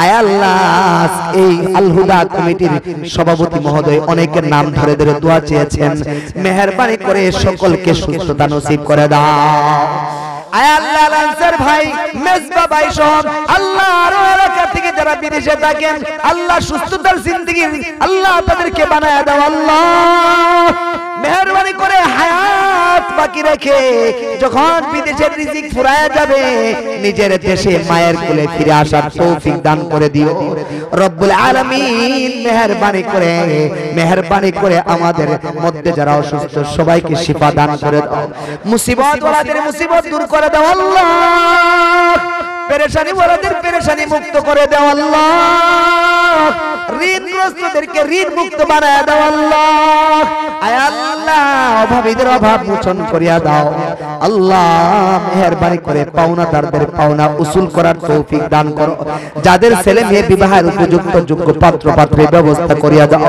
রব্বে করিম মেহেরবানি করিয়া যুবক শ্রেণীদেরকে আল্লাহ ওয়ালা হওয়ার তৌফিক দান করো তুমি চায় দেখো অনেক মুরব্বীদেরকে হাত উঠাইছি তোমার হাবিব বলছেন সাদা দাড়িওয়ালা যদি কোনো কিছু তোমার কাছে চায় তোমার নাকি লজ্জা লাগে হাতগুলি ফিরাইয়া দিতে আল্লাহ সাদা দাড়িওয়ালাদেরকে নিয়ে হাত উঠাইছি মেহেরবানি করে তাদের সাদা দাড়ি উসিলা করে আমাদের হাতগুলিকে কবুল আর মঞ্জুর করে নাও রব্বে কারীম এই আল হুদা সংস্থার সমস্ত যুবক ভাইদেরকে তুমি কবুল আর মঞ্জুর করে নাও যাদের উদ্যোগে আজকের আয়োজন তাদেরকে হায়াতে তয়্যিবা দান করো নেক হায়াত দান করো কিয়ামত পর্যন্ত আল হুদা এই সংস্থার মাধ্যমে হেদায়েতের পানি পৌঁছায় দেওয়ার তৌফিক দান করো মেহেরবানি করে যত আলোচনা হয়েছে সমস্ত আলোচনার ভুল ভ্রান্তি ক্ষমা করে দিয়ে সওয়াবটুকু লক্ষ কোটি গুণ বাড়িয়ে দিয়ে হযরত রাসূল করিমের রওজে আথারে পৌঁছায়া দাও। আয় আল্লাহ মেহেরবানি করে যারা দোয়া চাইছেন চাইতে পারেন নাই, মেহেরবানি করে সকলের মনের চাহিদা পূরণ করে দাও। আয় আল্লাহ যারা এই মাহফিল করতে যায়, সংস্থা চালাতে যায়, যারা যেভাবে সহযোগিতা করেছেন প্রত্যেকের সহযোগিতাকে তুমি কবুল আর মঞ্জুর করে নাও। আয় আল্লাহ মুরব্বিদের হায়াতের মধ্যে বরকত দান করে দাও। যুবক ভাইদেরকে হযরত হাসান হোসেন রাদিয়াল্লাহু তাআলা আনহুর উত্তরসূরি বানায়া দাও। রব্বে কারীম মা বোনরা যারা হাত উঠাইছেন প্রত্যেকটি মা বোনকে আবেদা সালেহা হইয়া হযরত ফাতেমা রাদিয়াল্লাহু তাআলা আনহার উত্তরসূরি বানায়া দাও। আয় আল্লাহ মেজবা ভাইয়ের আম্মা দুনিয়াতে চলে গেছেন, খালাম্মা মেহেরবানি করে তার কবরকে জান্নাতের ফয়সালা করে দাও। আয় আল্লাহ আমাদের হাতগুলিকে তোমার হাবিবের উসিলা করে দিলের চাহিদা অনুপাতে কবুল আর মঞ্জুর করে নাও। আয় আল্লাহ আমার বামে সভাপতি মহোদয় বসা আছেন, মেহেরবানি করে ইজ্জতের সঙ্গে যতদিন হায়াত রিজিক আছে এলাকার মধ্যে বসবাস করার তৌফিক দান করো। হেদায়েতের বাণী সকলের কাছে পৌঁছে দেওয়ার তৌফিক দান করো। ইখলাসের সাথে এলাকার প্রতিটি ধারে ধারে কাজ করার তৌফিক দান করো। মেহেরবানি করে হায়াতে তৈয়বা নসিব করে দাও। যত জরুরত আছে সমস্ত জরুরতগুলি তোমার খাজানা গায়েব থেকে পুরা করিয়া দাও।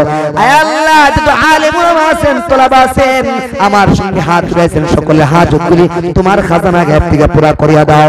যারা স্টুডেন্ট লেখাপড়া করে তাদের কাঙ্ক্ষিত স্বপ্ন পূরণ করার মতো লেখাপড়া করার তৌফিক দান করো। আয় আল্লাহ একবার ডাক্তার মঞ্জুর এলাই মঞ্জুর ভাই দোয়া চাইছেন, মেহেরবানি করে তার মনের নেক আশা পুরা করিয়া দাও।